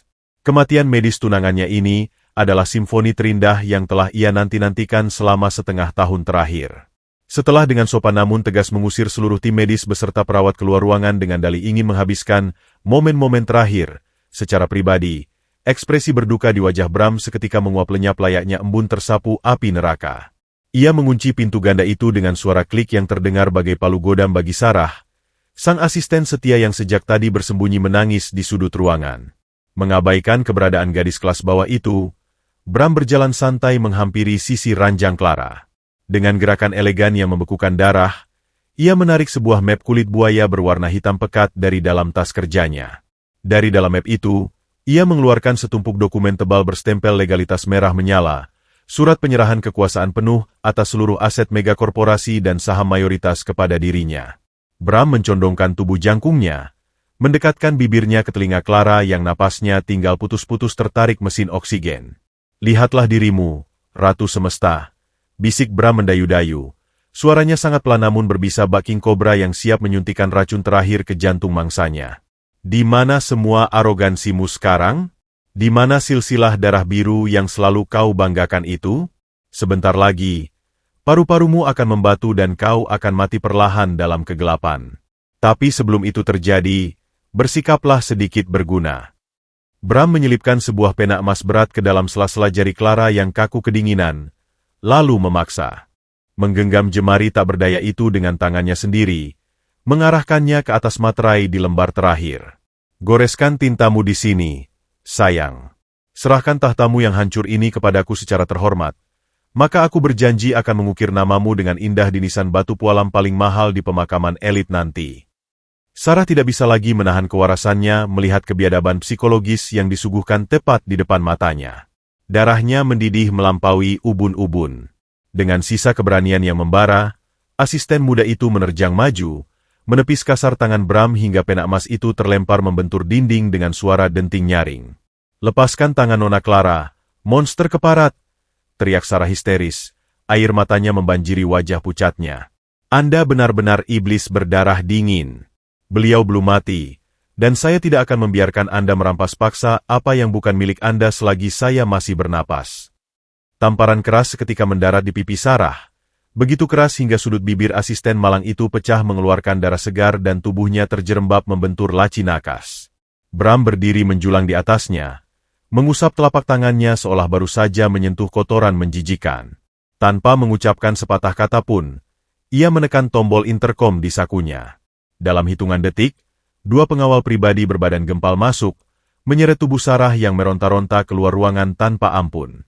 Di ambang pintu yang perlahan menutup, Sarah meneriakkan satu-satunya harapan gila yang tersisa di kepalanya, mencari pemuda kusam beraroma bumbu kacang itu. Pemuda itu adalah satu-satunya dewa yang bisa mencairkan neraka ini. Ia harus kabur dari sekapan penjaga Bram dan menemukan gerobak patah itu di jalanan, berapapun harga nyawa yang harus dibayarnya. Sementara itu, 2 kilometer dari gedung megah yang tengah diselimuti konspirasi kelam tersebut, terik matahari siang mulai membakar aspal perkampungan kumuh. Bayu berdiri diam di depan panci gerobaknya yang mulai mendidih. Ia tidak sedang meracik adonan. Matanya terpejam rapat dengan kening yang mengernyit tajam. Angin panas berhembus, menerbangkan sehelai daun kering yang jatuh tepat di atas permukaan air kaldu. Pada detik daun itu menyentuh air, pusaran energi di dasar dada sang master tabib bergejolak dahsyat. Sebuah getaran mistis mengalir melalui sarafnya, membawa pesan kematian yang bergema di frekuensi yang tak tertangkap manusia fana. Bayu membuka matanya, dan sepasang iris tajamnya yang biasa setenang telaga kini berkilat bagai pedang baja yang baru ditarik dari perapian. Keseimbangan alam telah dirusak paksa. Racun itu telah menyentuh batas akhir, dan waktu untuk berdiam diri telah habis. Sang dewa tabib meremas kain lep kusam di tangannya, hingga robek terbelah dua. Langkahnya kini tak lagi diiringi derit roda gerobak, melainkan derap langkah seorang eksekutor yang siap menjemput nyawa sang pendosa di singgasana betonnya. Awan hitam pekat bergulung-gulung menelan sisa terik matahari sore, mengubah langit ibu kota menjadi kanvas kelabu yang dihiasi kilatan petir menyambar-nyambar. Suasana mencekam itu seolah menjadi cermin dari badai mematikan yang tengah mengamuk di dalam dada Bayu. Pemuda berbaju oblong kusam itu tak lagi memedulikan gerobak kayunya yang ia tinggalkan teronggok di pelataran gang kumuh. Langkah kakinya yang beralaskan sandal jepit tipis berderap membelah trotoar berdebu, menembus hembusan angin kencang yang membawa aroma hujan bercampur polusi. Kaki kirinya yang melepuh parah dan berdenyut menyakitkan seakan telah mati rasa total, diredam oleh pusaran energi, napas langit, yang kini dipusatkan sepenuhnya untuk memburu waktu kematian. Di ujung jalan sana, menara kaca megah berlapis emas milik megakorporasi Clara menjulang angkuh, membelah langit bagaikan benteng raksasa yang menyembunyikan iblis serakah di dalamnya. Tepat saat rintik hujan pertama yang sedingin es mulai menjatuhi permukaan aspal, Bayu menapakkan kakinya di pelataran lobi utama gedung tersebut. Kontras visual yang tercipta begitu menyayat hati. Lantai marmer Italia yang memantulkan bayangan sempurna dan lampu kristal chandelier itu kini ternoda oleh jejak lumpur dari kaki seorang pemuda miskin. Kehadirannya seketika memicu alarm kewaspadaan tingkat tinggi. 4 orang petugas keamanan berbadan tegap Baal Gojo, mengenakan seragam safari hitam pekat lengkap dengan pentungan baja di pinggang, langsung membentuk formasi barikade, menghalangi pintu kaca otomatis. Tatapan mereka memancarkan rasa jijik yang tak ditutup-tutupi, mengendus aroma bumbu jalanan dan keringat kering yang menguar tajam dari tubuh sang tabib. Berhenti di situ, gembel. Apa matamu sudah buta huruf hingga tidak bisa membaca tulisan kawasan elit bebas pengemis?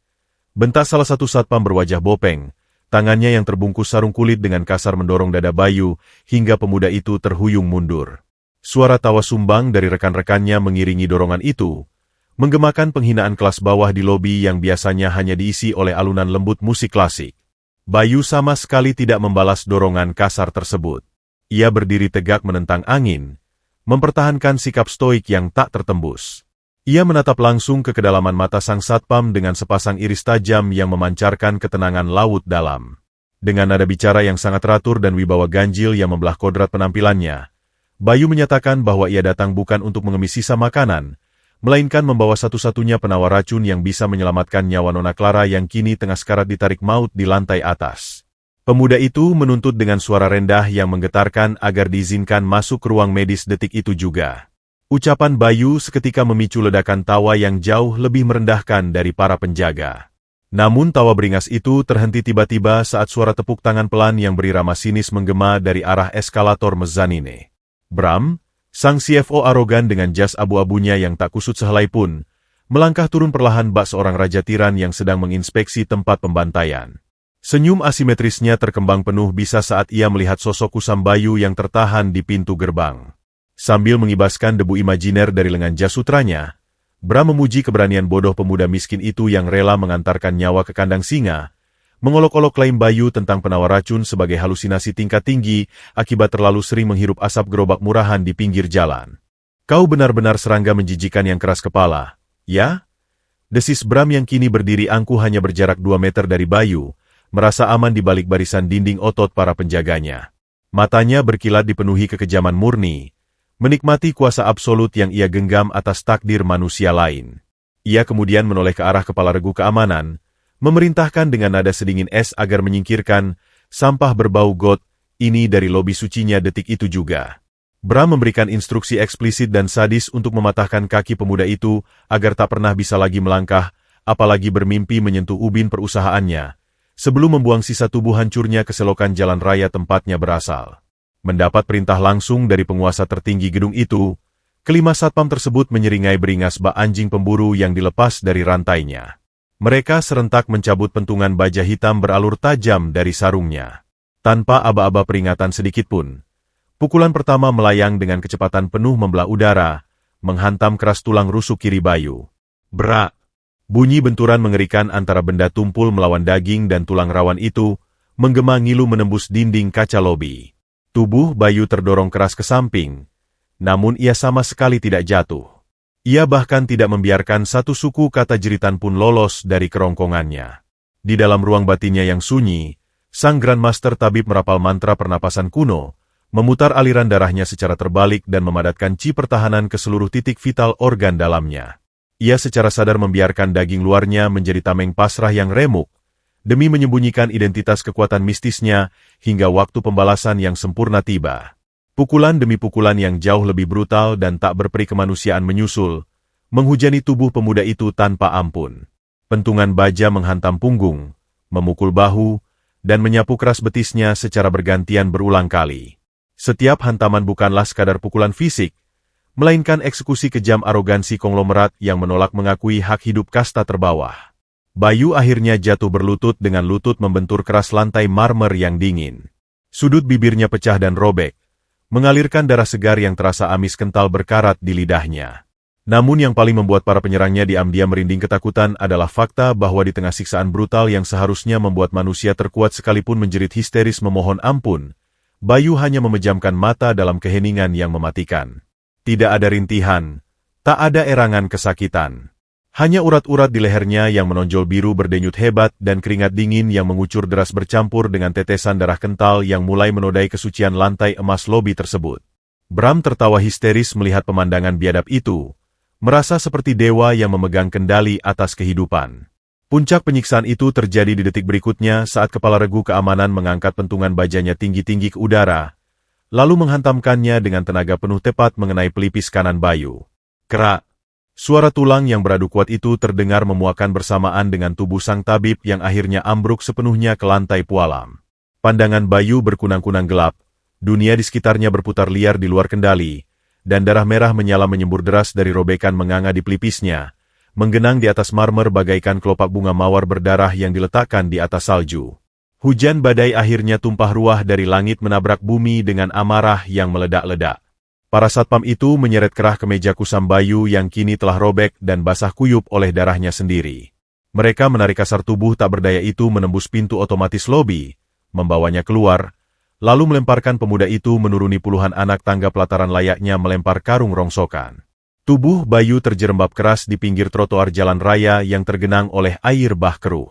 Cipratan lumpur berbau pesing mengotori luka-luka terbukanya yang berdarah. Kilatan petir raksasa menyambar menerangi langit hitam, memperlihatkan sosok sang penyembuh dewa yang kini meringkuk di bawah guyuran badai, tampak bagai seonggok sampah kehidupan yang dibuang dan dilupakan oleh kejamnya peradaban. Dari balik dinding kaca yang kedap suara, Bram berdiri melipat tangan, memandang bayangan tubuh Bayu di aspal dengan senyum kemenangan absolut. Ia berbalik dan melangkah menjauh. Sangat yakin bahwa gembel itu akan menghembuskan napas terakhirnya direndam air hujan malam ini. Namun, sang CFO arogan itu tidak pernah menyadari apa yang perlahan bangkit di luar sana. Di tengah derasnya badai yang mencuci darah dari wajahnya, jemari kasar Bayu yang mencengkeram erat aspal jalanan tiba-tiba menegang kaku. Perlahan, dengan sisa tenaga spiritual yang luar biasa, ia mendongakkan kepalanya yang berlumuran lumpur. Air hujan membasuh kelopak matanya yang terbuka perlahan. Sepasang mata setajam elang itu menatap lurus menembus tirai hujan lebat, mengunci pandangannya tepat ke arah lantai paling atas menara pencakar langit tersebut. Ketenangan stoik yang sedari tadi meredam jiwanya kini telah sirna lebur, tergantikan secara mutlak oleh kobaran api kebangkitan naga yang amat sangat mengerikan. Rasa sakit yang mencabik sekujur dagingnya kini telah bermutasi menjadi bensin pembalasan dendam murni yang takkan pernah bisa dipadamkan oleh samudera manapun. Titik nadir terdalam telah resmi ia lewati, dan sang dewa yang terluka parah kini telah bersumpah untuk meruntuhkan langit kesombongan mereka rata dengan tanah.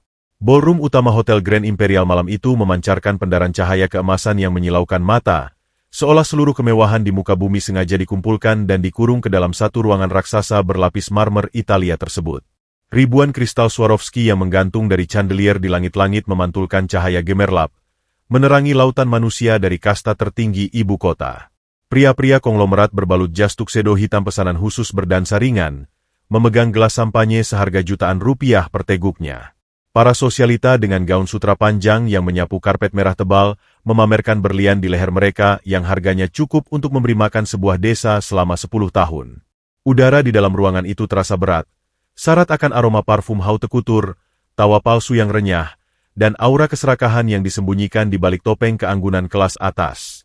Malam ini adalah perayaan hari jadi mega korporasi, namun bagi sebagian elit yang memiliki informasi orang dalam, malam ini sejatinya adalah upacara penobatan raja baru. Di atas panggung utama yang megah, berlatarkan layar LED raksasa bernuansa emas dan hitam, Bram berdiri tegak bak seorang kaisar tiran yang baru saja menaklukkan sebuah benua. Sorot lampu spotlight menyorot lurus ke arahnya, membuat pomade di rambut klimisnya berkilau pongah. Ia memegang mikrofon dengan gaya seorang pahlawan tragis, memasang wajah duka cita yang dirancang dengan sangat brilian di depan ratusan pasang mata. Dengan suara bariton yang dibuat sedikit bergetar, ia memuntahkan pidato manipulatif tentang betapa hancur hatinya melihat kondisi sang tunangan tercinta, dan betapa berat beban sejarah yang kini harus ia pikul demi menyelamatkan masa depan ribuan karyawan di bawah naungan perusahaan ini. Para hadirin yang munafik merespons dengan anggukan prihatin, seolah tak tahu bahwa pria yang sedang berpidato itu adalah monster berdarah dingin yang mengatur eksekusi diam-diam di balik layar. Berjarak hanya 2 meter di samping podium emas itu, duduklah Clara di atas kursi roda peraknya, tampak tak lebih dari seonggok boneka porselen usang yang siap pecah berkeping-keping jika disentuh angin. Pemandangan sang CEO benar-benar menyayat hati. Kulitnya sepucat salju pertama di musim dingin, tak ada lagi rona kehidupan di wajah cantiknya. Gaun malam berwarna zamrud yang membungkus tubuhnya justru semakin menonjolkan seberapa kurus dan rapuhnya wanita itu sekarang. Matanya yang dulu menyala penuh ambisi penakluk dunia, kini hanya berupa sepasang ruang kosong yang redup. Ia tidak sedang tertidur, namun kesadarannya seolah dipenjara di dasar lautan yang gelap akibat dosis ganda racun, saraf beku, dan obat penenang mematikan yang disuntikkan secara paksa oleh dokter suruhan Bram beberapa jam lalu. Ia adalah tawanan di kerajaannya sendiri, dikelilingi ribuan manusia, namun tak ada satupun yang sudi mengulurkan tangan untuk menariknya dari jurang kematian. Maka dari itu, di malam yang berat namun penuh bersejarah ini, ucap Bram, suaranya kini menggelegar memenuhi penjuru ballroom, menghapuskan nada kesedihan palsunya dan menggantinya dengan otoritas absolut.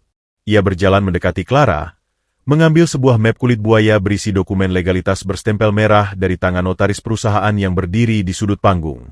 Demi menjaga kestabilan saham dan roda ekonomi kerajaan bisnis ini, Nona Clara akan menandatangani surat penyerahan kuasa penuh secara permanen malam ini juga.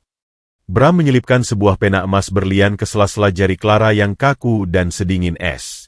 Ia menutupi kebiadabannya dengan berpura-pura menggenggam tangan Clara penuh kasih sayang, padahal sejatinya ia sedang meremas jemari rapuh itu dengan paksa, mengarahkannya perlahan ke atas kolom tanda tangan di atas materai. Ratusan tamu undangan menahan napas. Kilatan lampu kamera flash dari barisan jurnalis bisnis menyambar-nyambar beringas layaknya serigala yang sedang mendokumentasikan jatuhnya sang singa betina. Hanya tinggal berjarak 3 cm lagi ujung pena itu menyentuh kertas takdir, mengakhiri sejarah panjang dinasti keluarga Clara untuk selamanya. Namun, tepat sebelum tinta emas itu menodai kertas putih, harmoni kemunafikan yang mengalun mulus di ballroom itu robek oleh sebuah dentuman yang teramat dahsyat. Berak! 2 daun pintu raksasa dari kayu mahoni berukir di ujung belakang ballroom didorong terbuka secara paksa dari luar, membentur dinding marmer dengan suara menggelegar bak ledakan meriam. Musik orkestra yang bermain lembut di balkon seketika berhenti total. Ratusan kepala elit berputar serentak, dan napas mereka tercekat massal oleh pemandangan yang sama sekali tidak masuk akal di hadapan mereka. Di ambang pintu berlapis emas itu, berdiri sosok Bayu. Udara sedingin es dan aroma hujan badai yang menusuk seketika menyerbu masuk, menelan habis aroma parfum mahal di dalam ruangan. Penampilan sang tabib dewa itu adalah antitesis dari segala kemewahan di sana. Tubuhnya basah kuyup oleh air hujan kelabu. Kaos oblong kusamnya telah robek di beberapa bagian, memperlihatkan otot dadanya yang menegang. Noda lumpur jalanan berbau pesing bercampur dengan sisa kuah bumbu kacang menutupi separuh pakaiannya. Namun yang paling membuat ribuan mata konglomerat itu membelalak ngeri adalah aliran darah merah pekat yang telah mengering dan mengerak di pelipis kanan Bayu, turun membelah pipinya, menodai lehernya bak lukisan abstrak dari neraka. Kaki kirinya yang melepuh merah dan betisnya yang penuh lebam kebiruan akibat hantaman pentungan baja itu beralaskan sebelah sandal jepit yang telah putus, menginjak karpet sutra Persia seharga miliaran rupiah dan meninggalkan jejak lumpur kemerahan yang menjijikan. Ya Tuhan! Makhluk menjijikan dari selokan mana itu? Pekik seorang istri menteri yang berdiri paling dekat dengan pintu, secara refleks menutup hidungnya dengan kipas bulu merak dan mundur terhuyung-huyung seakan baru saja melihat hantu penderita kusta. Reaksi itu menular bagai wabah. Ratusan miliarder, sosialita, dan pengusaha kelas atas rentak membelah kerumunan, menyingkir mundur menciptakan jalan setapak yang kosong di tengah ruangan. Mereka berbisik jijik, melontarkan makian tertahan tentang bagaimana pihak keamanan Hotel Bintang 5 bisa kecolongan membiarkan seorang gembel sekarat masuk merusak malam suci mereka. Namun Bayu sama sekali tidak mempedulikan tatapan menghina yang menusuknya dari ribuan pasang mata. Ia sepenuhnya tuli terhadap makian mereka. Sang dewa tabib itu melangkah maju. Tertatih-tatih, Sebelah kakinya diseret perlahan melewati karpet tebal, namun postur punggungnya berdiri teramat lurus dan tegak, jauh lebih tegak dari Jenderal Bintang 5 manapun di ruangan itu. Di dalam ruang batinnya, setiap helaan napas adalah pertempuran memblokir rasa sakit yang menggerogoti dagingnya yang remuk. Matanya yang setajam pedang samurai yang baru diasah mengunci lurus ke arah panggung, menembus jarak puluhan meter, memindai sosok Clara yang duduk layu. Napasnya tinggal 20%. Detak jantungnya melemah di bawah 40 ketukan per menit. Racun iblis itu telah menembus katup aorta. Batin Bayu menggema di dalam kepalanya. Insting Grandmasternya berhitung cepat melawan waktu. 1 menit lagi ia dibiarkan. Malaikat maut pun takkan rela mengembalikan jiwanya ke tubuh itu. Di atas panggung, rahang Bram jatuh terbuka. Wajahnya yang semula penuh kemenangan absolut kini memucat selama sekian detik sebelum akhirnya berubah merah padam digantikan oleh ledakan murka yang tak tertahankan. Bagaimana mungkin kecoa pinggir jalan yang seharusnya sudah tewas mengambang di selokan, akibat pukulan pasukan keamanannya kini bisa berdiri menembus ballroom VVIP-nya. Ini adalah tamparan paling memalukan bagi harga diri sang CFO di depan seluruh relasi bisnisnya. Keamanan. Di mana gerombolan anjing penjaga tolol itu? Raung Bram ke arah mikrofon hingga suaranya memekakan telinga para tamu, telunjuknya yang gemetar menunjuk lurus ke arah tubuh kotor Bayu. Urat lehernya menonjol liar. Urat nadinya serasa mau pecah. Tembak mati gembel kotor itu sekarang juga. Serat bangkainya keluar. Dia membawa virus dan penyakit jalanan ke dalam ruanganku. Nyawanya bahkan tidak cukup untuk mencuci sehelai benang dari karpet yang baru saja ia injak dengan kaki baunya. 12 petugas keamanan bersenjata laras pendek yang berjaga di dalam ballroom seketika tersadar dari keterkejutan mereka dan langsung berlari mengepung jalur Bayu dari berbagai sisi, mengokang senjata mereka dengan suara klik-klak yang mencekam. Namun, langkah Bayu tak berhenti seinci pun. Aura murni dari aliran, napas langit, yang selama ini ia sembunyikan perlahan memancar keluar dari pori-porinya bersamaan dengan uap keringat panas. Bukan lagi aura pemuda kusam penjual cilok yang tak berdaya, melainkan aura dominasi naga purba yang menekan gravitasi di sekitar tubuhnya, membuat udara di dalam ballroom itu mendadak terasa hampa dan menyesakkan napas para konglomerat yang menatapnya dengan pupil mengecil ketakutan.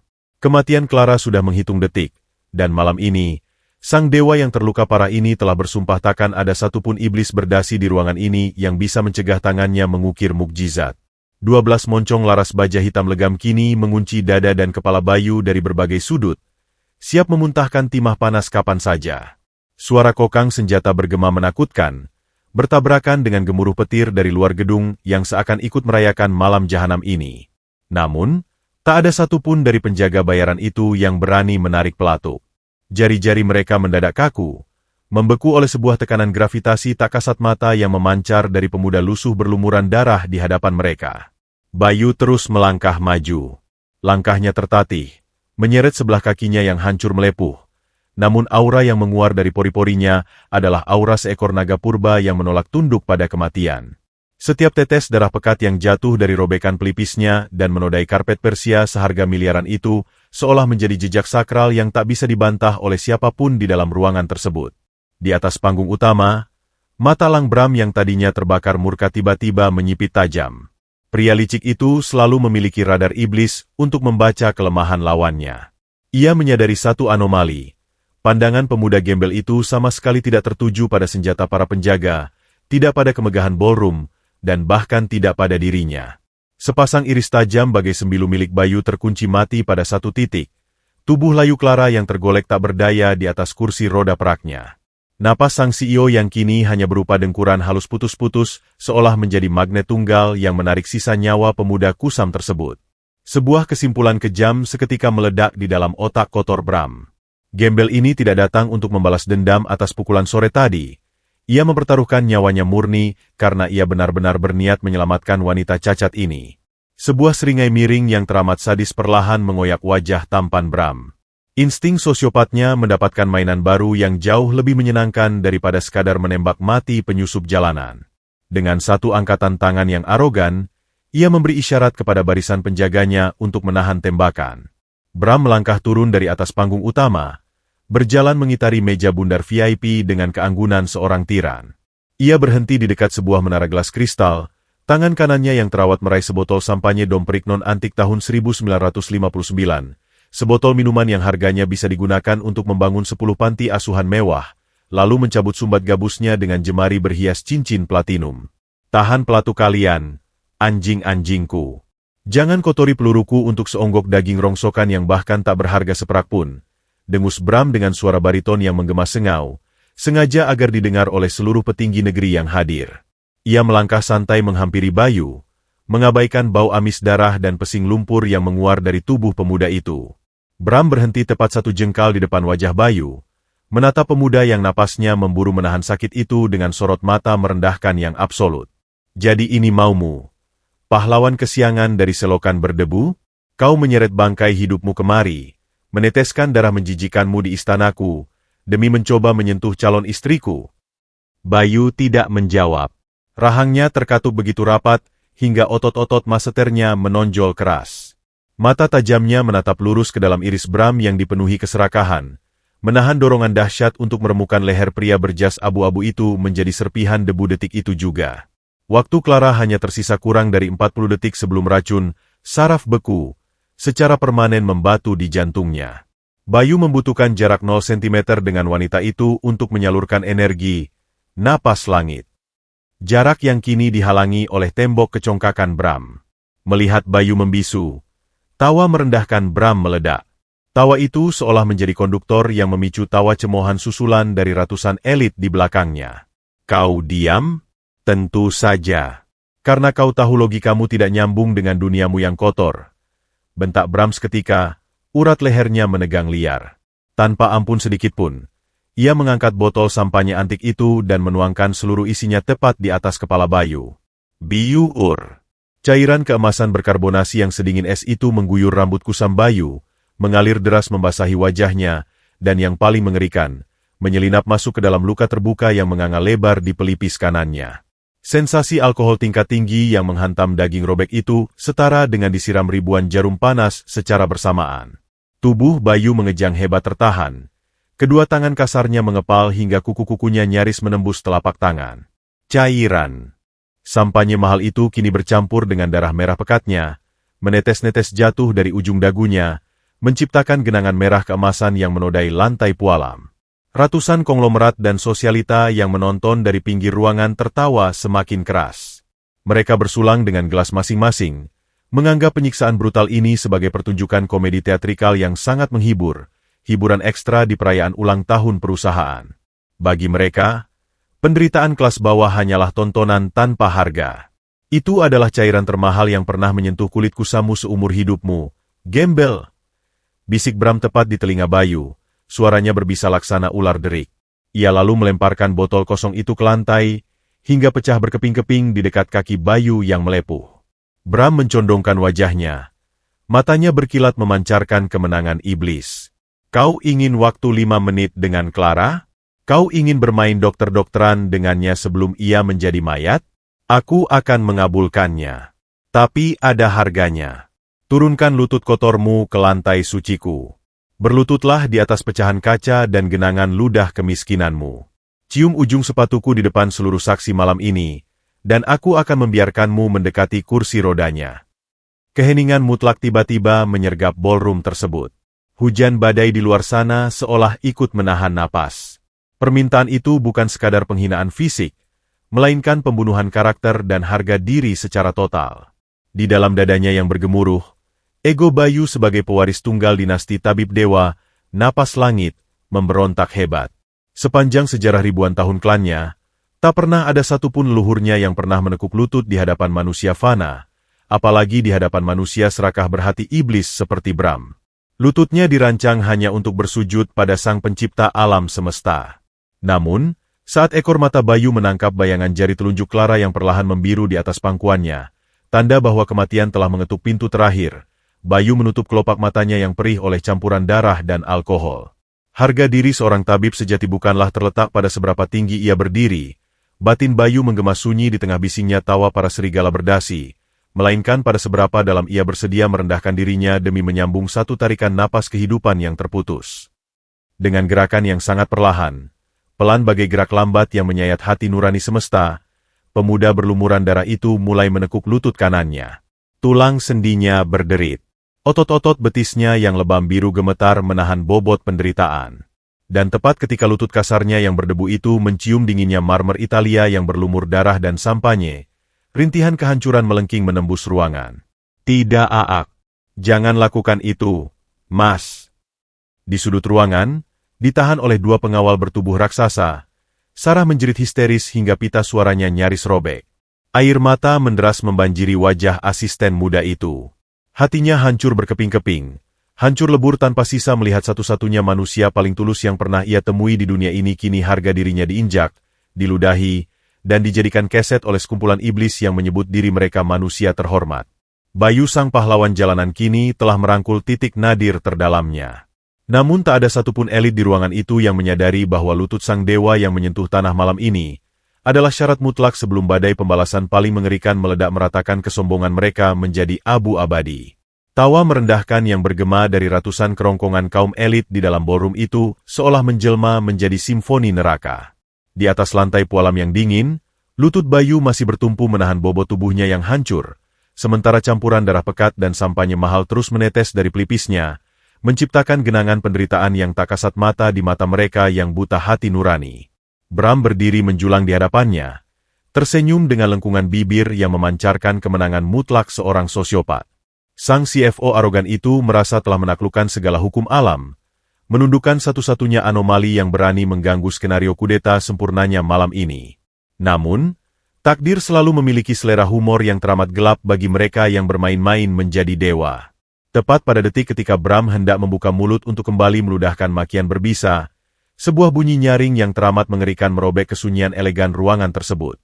It! Suara melengking panjang tanpa putus itu berasal dari monitor EKG portable berukuran kecil yang tersembunyi di balik kursi roda Clara, sebuah perangkat darurat yang sengaja dipasang oleh tim medis untuk memantau sisa detak jantung sang CEO. Bunyi datar itu adalah lonceng kematian.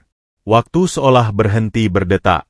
Di atas panggung utama, kepala Clara tiba-tiba terkulai lemah ke samping. Lembar dokumen legalitas berstempel merah itu meluncur jatuh dari pangkuannya, berserakan di atas lantai panggung bak dedaunan layu yang gugur di musim gugur. Dada wanita malang yang sedari tadi naik turun dengan irama tersengal, kini terhenti total. Tak ada lagi tarikan napas. Tak ada lagi denyut kehidupan. Racun, saraf beku, telah menembus pertahanan terakhir jantungnya, membekukan katup aorta secara absolut. Kepanikan masif meledak seketika dalam hitungan milidetik. Ratusan tamu undangan yang sedari tadi tertawa layaknya hiena kelaparan, kini berteriak histeris layaknya domba-domba yang terjebak di dalam kandang terbakar. Para sosialita bergaun mahal menjerit, menjatuhkan gelas kristal mereka hingga pecah berantakan di atas karpet Persia. Barisan jurnalis saling dorong, jepretan lampu flash kamera mereka kini menyambar-nyambar merekam detik-detik kematian sang ratu megakorporasi secara langsung. Di atas panggung, wajah Bram seketika berubah sepucat kertas HVS. Topeng kesombongannya hancur lebur berkeping-keping. Pria serakah itu tidak mempedulikan hilangnya nyawa wanita yang pernah menjadi tunangannya. Namun ia sangat mempedulikan lembar dokumen takdir yang belum sempat ditandatangani tersebut. Jika Clara mati detik ini juga tanpa sempat menggoreskan tinta emas persetujuan di atas materai, maka seluruh aset triliunan rupiah itu akan jatuh ke tangan Dewan Direksi, dan semua rencana busuk yang telah ia bangun selama setengah tahun akan musnah menjadi abu. Dengan tangan gemetar sehebat gempa, Bram menerjang maju, mengguncang-guncang bahu Clara yang sudah mendingin dengan brutal, meneriakkan makian agar wanita itu bangun dan menyelesaikan kewajibannya sebelum berani mati meninggalkannya. Di tengah badai histeria dan keputusasaan yang melanda ballroom berlapis emas itu, sebuah fenomena gaib di luar nalar manusia sedang terjadi di atas lantai pualam. Bayu, pemuda kusam yang baru saja harga dirinya diinjak hingga remuk, perlahan membuka kelopak matanya. Tetesan darah dan sampanye yang menutupi wajahnya tak lagi tampak menyedihkan. Cairan itu kini terlihat bagai coraket perang kuno yang membasuh wajah seorang dewa perang. Kesabaran stoik yang selama ini menjadi tameng jiwanya kini hancur terbongkar. Batas waktu telah terlewati. Tidak ada lagi kompromi. Tidak ada lagi penyamaran. Pusaran energi, napas langit, yang tertidur pulas di dasar dadanya kini meledak keluar bagai letusan gunung berapi bawah laut. Suhu udara di dalam ballroom itu mendadak anjlok belasan derajat dalam sedetik, menghembuskan hawa dingin mistis yang membuat bulu kuduk setiap manusia di ruangan itu meremang. Bayu bangkit berdiri. Lutut kanannya yang tadinya menempel di lantai, kini menolak bumi dengan kekuatan ribuan ton. Postur tubuhnya yang sebelumnya bungkuk tertatih, kini merekah tegak sempurna, memancarkan dominasi absolut yang membuat pilar-pilar raksasa ballroom seolah menyusut ketakutan. 12 penjaga keamanan yang masih mengepungnya dengan senjata laras pendek terperangah. Laras baja mereka bergetar hebat. Mereka tiba-tiba merasakan tekanan gravitasi imajiner yang teramat berat menekan dada mereka, membuat pasokan oksigen ke paru-paru terasa seret. Mata tajam Bayu menyapu ke arah mereka. Bukan lagi tatapan penjual cilok jalanan yang memelas, melainkan kilatan mata naga purba yang siap merobek langit.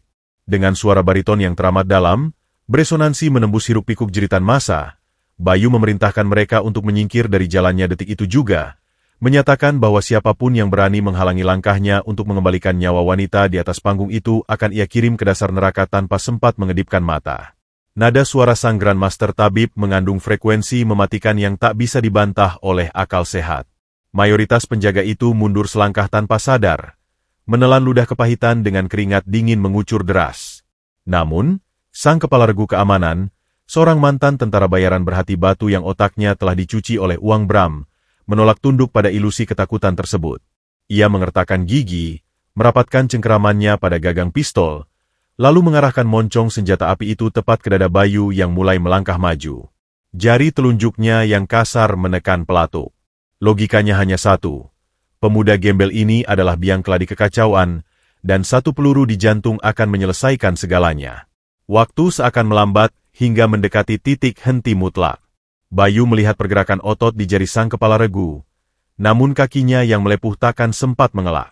Sang Grandmaster bersiap mengorbankan bahu kirinya untuk ditembus timah panas asalkan ia bisa terus melangkah. Namun, sebelum pelatuk itu sempat ditarik penuh, sebuah lengkingan melengking membelah udara. Di sudut ruangan, Sarah, sang asisten yang sedari tadi ditahan paksa, menunjukkan kekuatan putus asa dari jiwa yang menyala oleh kesetiaan murni. Mengabaikan segala rasa sakit, gadis itu menancapkan giginya sekuat tenaga ke pergelangan tangan pengawal raksasa yang menahannya, mencabik dagingnya hingga sang pengawal melolong kesakitan dan melepaskan cengkeramannya. Bebas dari sekapan, Sarah melesat terbang layaknya panah yang melesat dari busurnya. Sepatu hak tingginya patah, namun ia tak peduli. Dengan sisa tenaga penghabisan, ia melemparkan tubuh mungilnya tepat melintas di antara moncong pistol sang kepala regu dan dada Bayu. Langkahi dulu mayatku jika kau ingin membunuh dewa penyelamat Nona Clara, bajingan. Teriak Sarah dengan suara parau yang menyayat hati, merentangkan kedua tangannya lebar-lebar dengan mata terpejam, pasrah menerima peluru yang siap merobek jantungnya demi memberikan sepersekian detik berharga bagi sang tabib. Pengorbanan buta dan murni dari gadis kelas bawah itu mengejutkan sang kepala regu, membuat jarinya ragu sejenak menekan pelatuk. Keraguan sepersekian detik itu adalah kesalahan paling fatal dalam hidupnya. Memanfaatkan celah waktu sekecil debu yang diciptakan oleh ketulusan mutlak Sarah, Bayu melesat dengan kecepatan bayangan yang menentang hukum fisika. Ia tak lagi memedulikan lantai yang licin oleh darahnya sendiri. Tubuhnya menerjang udara bagai kilat merah, melompati anak tangga panggung hanya dalam satu ayunan kaki yang melepuh, dan mendarat sempurna tepat di depan kursi roda Clara dengan suara debuman rendah yang menggetarkan fondasi panggung. Di belakangnya, Bram tersentak mundur hingga tersandung kabel mikrofon. Wajahnya menatap ngeri pada sosok pemuda berlumur darah yang entah bagaimana kini telah berdiri menjulang di hadapannya bak malaikat pencabut nyawa. Ruangan yang sebelumnya kacau balau perlahan terseret ke dalam keheningan yang mencekam. Semua mata terbelalak, menahan napas, tak percaya pada penglihatan mereka. Bayu berdiri di sana, mengabaikan eksistensi Bram seolah pria serakah itu hanyalah bakteri udara yang tak kasat mata. Sang dewa tabib menundukkan pandangannya, menatap wajah Clara yang kini telah berubah kelabu laksana abu kematian. Tangan kasarnya yang masih berbau bumbu kacang dan anyir darah perlahan terangkat ke udara, melayang hanya 1 milimeter di atas titik saraf krusial di pergelangan kaki sang ratu bisnis yang telah membeku. Pintu gerbang kematian telah terbuka lebar, namun malam ini, Bayu bersumpah akan merobek pintu itu dan menarik jiwa Clara kembali ke dunia fana. Keheningan yang mencekik tenggorokan kini merayap menelan seluruh penjuru ballroom megah itu, menggantikan histeria massa yang sesaat lalu meledak. Udara terasa begitu pekat, seolah gravitasi ditarik hingga titik maksimal oleh tekanan aura yang memancar dari sosok pemuda kusam di atas panggung. Bayu berdiri menjulang di depan kursi roda perak itu, mengabaikan total eksistensi ratusan pasang mata konglomerat, moncong senjata api yang bergetar di tangan para penjaga, maupun lolongan amarah Bram di belakangnya. Bagi sang Grandmaster Tabib, dunia di sekelilingnya telah memudar menjadi kanvas kosong. Tidak ada lagi lampu kristal chandelier yang menyilaukan, tidak ada lagi karpet Persia miliaran rupiah. Di matanya, yang tersisa hanyalah anatomi tubuh Clara, sebuah medan pertempuran mikroskopis. Antara sisa-sisa percikan api kehidupan melawan bongkahan es kematian dari racun, saraf beku. Garis lurus berwarna hijau di layar monitor EKG portable itu masih memancarkan bunyi dengingan panjang yang menyayat hati, menandakan bahwa katup jantung sang CEO telah membatu secara absolut. Waktu biologis tubuh Clara telah melampaui batas toleransi kematian medis modern. Profesor-profesor jenius lulusan universitas top dunia pasti akan menyuruh perawat untuk mencabut selang oksigen dan menutupi wajah cantik pucat pasi itu dengan kain putih. Namun, dinasti tabib, napas langit, tidak pernah tunduk pada hukum medis manusia fana. Di dalam kamus kuno mereka, selama jiwa belum terpisah satu jengkal dari ubun-ubun, maut masih bisa diajak bernegosiasi lewat paksaan. Bayu memejamkan mata perlahan, menarik satu tarikan napas yang teramat dalam hingga udara di sekitarnya seolah tersedot ke dalam rongga dadanya. Otot-otot di balik kaus oblong kusamnya yang robek dan bersimbah darah itu menegang luar biasa, berkedut memompakan sisa-sisa energi vital yang ia kumpulkan dari pusat chi di perut bawahnya. Saat ia membuka mata kembali, sepasang irisnya tak lagi memancarkan ketenangan telaga, melainkan kilatan badai petir kemerahan yang mengerikan. Suhu udara di sekitar panggung mendadak anjlok, diikuti oleh kepulan uap panas tipis yang menguar dari pori-pori kulit Bayu, seakan darah di dalam nadinya tengah mendidih di atas tungku perapian. Tanpa membuang seperseribu detik pun, kedua tangan Bayu yang tebal, berkapalan, dan beraroma pekat bumbu kacang itu bergerak menyambar ke depan dengan kecepatan kilat yang mustahil ditangkap oleh mata telanjang. Serat! Ia merobek ujung gaun malam zamrud mahal yang menutupi pergelangan kaki Clara, memaparkan kulit seputih salju yang kini telah bermutasi menjadi warna abu-abu kebiruan laksana mayat. Dengan jempol dan jari tengah kanannya yang sekeras baja, Bayu menekan dua titik saraf mematikan di cekungan mata kaki Clara secara bersamaan. Tekanan itu tidak dilakukan dengan kelembutan, melainkan dengan daya hancur luar biasa yang secara teori bisa meremukan tulang rawan orang normal.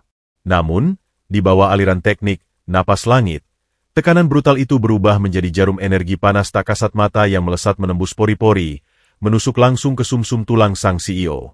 Sebuah suara letupan pelan, bug, terdengar dari dalam tubuh Clara, seolah ada sekat bendungan es yang baru saja diledakkan dari dalam. Melihat pemandangan di luar nalar itu, akal sehat Bram kembali mengambil alih rasa takutnya. Ego sosiopatnya meronta hebat melihat seorang gelandangan berani merobek pakaian tunangannya dan menyentuh kulit wanita itu di depan ratusan relasi bisnisnya. Wajah CFO arogan itu memerah padam, urat lehernya menonjol liar seraya meneriakan makian histeris yang memekakan telinga, menuduh Bayu sebagai psikopat gila yang sedang melecehkan dan memutilasi mayat calon istrinya demi kepuasan sakit jiwa. Bram memerintahkan para penjaga untuk menembak kepala pemuda itu detik itu juga, berteriak bahwa ia yang akan menanggung seluruh konsekuensi hukumnya asal gembel kotor itu musnah dari pandangannya. Namun instruksi kejam itu membeku di udara. Saat dua orang pengawal bayaran nekat melangkah menaiki anak tangga panggung dengan pentungan terhunus, mereka seketika terpental mundur seolah baru saja menabrak dinding kaca tebal tak kasat mata. Hawa panas yang memancar dari putaran energi Bayu menciptakan pusaran angin kecil di atas panggung, menghempaskan siapapun yang berani masuk ke dalam radius 1 meter dari prosesi sakral tersebut. Ratusan tamu elit di bawah panggung hanya bisa menahan napas. Kaki mereka gemetar menyaksikan mukjizat purba yang merobek logika ilmu pengetahuan modern berputar tepat di depan batang hidung mereka. Mengabaikan lolongan anjing-anjing penjaga di belakangnya, tangan Bayu terus menari beringas di atas tubuh kaku Clara. Ini adalah ritual 13 gerbang kehidupan, teknik terlarang yang menuntut sang tabib membakar umur biologisnya sendiri demi mencairkan racun di tubuh pasien. Jari-jari kasarnya berpindah kilat dari pergelangan kaki, naik ke titik akupunktur di bawah lutut, menekan kuat saraf di pangkal paha, lalu beralih menghantam pelan 5 titik krusial di sepanjang tulang belakang sang ratu bisnis. Setiap kali jari Bayu menekan daging dingin Clara, titik kulit itu seketika berubah warna merah semu kematangan, menguapkan asap tipis berbau busuk tajam, aroma racun, saraf beku, yang dipaksa keluar melalui kelenjar keringat. Prosesi dewa ini meminta bayaran yang teramat mahal dari sang pelaku. Keringat dingin sebesar biji jagung mengucur deras membanjiri wajah Bayu, mencuci sisa-sisa lumpur dan kerak darah di pelipisnya. Bibirnya memucat pasi. Tubuhnya mulai bergetar hebat menahan beban transfer energi murni yang menguras habis sumsum tulang belakangnya. Luka melepuh di kakinya akibat siraman kaldu mendidih siang tadi kembali pecah, merembeskan cairan kemerahan yang menodai lantai panggung. Rasa perih luar biasa mencabik-cabik 1001 ujung saraf di otaknya. Namun pemuda stoik itu mengunci rapat rahangnya. Ia bahkan tidak membiarkan helaan napas kelelahan lolos dari kerongkongannya. Jiwanya telah bersumpah. Ia lebih rela hancur menjadi debu kosmik malam ini daripada membiarkan malaikat maut merampas wanita ini dan membiarkan keserakahan Bram menang. Tiba pada eksekusi titik saraf ke-13, titik paling mematikan yang terletak tepat di cekungan pangkal leher belakang Clara, gerbang terakhir yang menghubungkan tulang belakang dengan batang otak. Jika Bayu meleset 1 mm saja, atau tekanannya kelebihan 1 ons saja, saraf pusat Clara akan meledak dan kepalanya akan putus dari dalam. Ruangan itu begitu sunyi, hingga detak jarum jam dinding di sudut ballroom terdengar laksana palu godam. Sarah, yang sedari tadi meringkuk di sudut panggung sambil terus memanjatkan doa dengan air mata darah, memalingkan wajahnya tak sanggup melihat. Bayu menyatukan jari telunjuk dan jari tengahnya, memfokuskan sisa-sisa terakhir Qi di dalam pusaran jantungnya, hingga ujung kedua jarinya memerah layaknya besi yang baru ditarik dari perapian. Dengan satu hentakan napas pendek yang menggetarkan udara, Bayu menghunjamkan kedua jarinya ke pangkal leher belakang Clara. Jep! Sebuah gelombang kejut imajiner menyapu panggung. Tubuh kaku Clara mendadak melenting ke atas sebagai busur panah yang ditarik maksimal. Punggungnya terangkat dari sandaran kursi roda, sementara kepalanya mendongak kaku ke belakang. Urat-urat nadi berwarna hitam. Pekat yang menonjol di lehernya terlihat berkedut liar bak cacing kepanasan, sebelum akhirnya pudar dan tersapu bersih dalam satu kedipan mata, digantikan oleh warna biru kemerahan dari darah segar beroksigen tinggi yang akhirnya kembali mengalir deras menuju otaknya. Bayu menarik tangannya dengan napas tersengal parah. Lutut sang tabib akhirnya goyah. Ia jatuh terduduk di atas lantai panggung. Dadanya naik turun memburu bagai pelari maraton yang kehabisan udara. Kemeja kusamnya basah kuyup oleh keringat bercampur darah. Kepalanya tertunduk menatap lantai. Tak lagi memiliki tenaga bahkan sekadar untuk menggerakkan satu ujung jari pun. Seluruh energi dewanya telah habis tak bersisa, ditransfer murni ke dalam aliran darah sang CEO. Di atas panggung yang kini hanya diselimuti keheningan mencekam, layar monitor EKG portable itu masih memancarkan garis lurus berwarna hijau. Ratusan pasang mata menatap nanar. Bibir Bram perlahan melengkung membentuk senyum kemenangan yang paling bengis. Sang CFO mengira pertunjukan badut jalanan itu telah gagal total dan tunangannya resmi menjadi mayat. Namun, sebelum mulut licik Bram sempat mengeluarkan tawa cemoohan, suara nyaring nan monoton dari mesin itu tiba-tiba terputus. Garis hijau lurus di layar itu mendadak melonjak naik membentuk puncak tajam, melukiskan ritme detak jantung manusia yang sehat dan berdegup teramat kuat. Suara mesin elektrokardiogram yang hidup kembali itu menggema membelah ballroom bagai trompet malaikat kebangkitan, menyuntikkan teror absolut langsung ke dalam relung jiwa Bram dan seluruh sekutu-sekutunya yang bersorak dalam hati beberapa detik lalu. Suara tit yang berirama konstan dari mesin elektrokardiogram itu bukan sekadar penanda kembalinya sebuah nyawa, melainkan palu godam raksasa tak kasat mata yang baru saja menghancurkan singgasana kesombongan Bram hingga berkeping-keping. Di atas panggung utama yang disinari cahaya keemasan lampu spotlight, dada Clara yang tadinya sediam bongkahan batu nisan kini melonjak naik secara dramatis. Sang CEO menarik napas panjang pertamanya yang terdengar begitu keras. Sebuah tarikan napas putus asa sekaligus membebaskan, layaknya seorang penyelam yang baru saja menembus permukaan air setelah nyaris tenggelam di palung samudera terdalam. Kelopak matanya yang seberat timah perlahan terbuka, menampilkan sepasang iris coklat terang yang tak lagi dipenuhi kabut abu-abu kematian. Rona kemerahan yang begitu hidup dan segar menjalar secepat kilat dari pangkal lehernya, menghapus pucat mayat di wajahnya, dan mengembalikan kecantikan sang ratu bisnis ke puncak kejayaannya dalam hitungan detik. Ratusan konglomerat, istri pejabat, dan sosialita di bawah panggung seketika membeku bagai deretan patung lilin murahan. Rahang mereka jatuh terbuka lebar, hingga nyaris menyentuh lantai. Tak ada satupun denting gelas kristal yang beradu. Udara di dalam ballroom raksasa itu seolah tersedot habis ke ruang hampa. Logika medis, sains modern, dan akal sehat yang selalu diagung-agungkan oleh kaum elit berdasi itu baru saja ditampar telak, diruntuhkan tak bersisa oleh sentuhan dua jari seorang pemuda kusam penjual cilok pinggir jalan. Di atas kursi roda peraknya, jari manis kaki kanan Clara berkedut pelan. Sensasi hangat yang luar biasa magis merayap dari telapak kakinya, mencairkan bongkahan es tak kasat mata yang selama setengah tahun memenjarakan saraf motoriknya. Dengan bibir yang masih sedikit gemetar, Clara menunduk menatap kakinya sendiri, seolah tak percaya pada sensasi kehidupan yang kini menari-nari di ujung urat nadinya. Ia menempelkan kedua telapak tangannya yang kurus ke sandaran kursi roda. Otot-otot lengannya menegang. Otot-otot betisnya yang selama berbulan-bulan tertidur pulas di bawah bayang-bayang kelumpuhan permanen, kini bereaksi sempurna merespons perintah otaknya. Mustahil. Ini halusinasi. Gembel gila ini membius kita semua. Racau Bram dengan suara parau yang bergetar hebat. Pria yang beberapa menit lalu merasa seperti kaisar dunia itu kini terhuyung mundur, hingga punggungnya menabrak podium kayu. Keringat sebesar biji jagung membanjiri dahi dan merusak rambut klimisnya. Wajahnya sepucat kain kafan. Matanya membelalak ngeri menatap pemandangan di depannya seolah ia baru saja melihat iblis bangkit dari kerak neraka. Namun Clara sama sekali tidak mempedulikan racauan tunangannya yang mulai kehilangan akal sehat.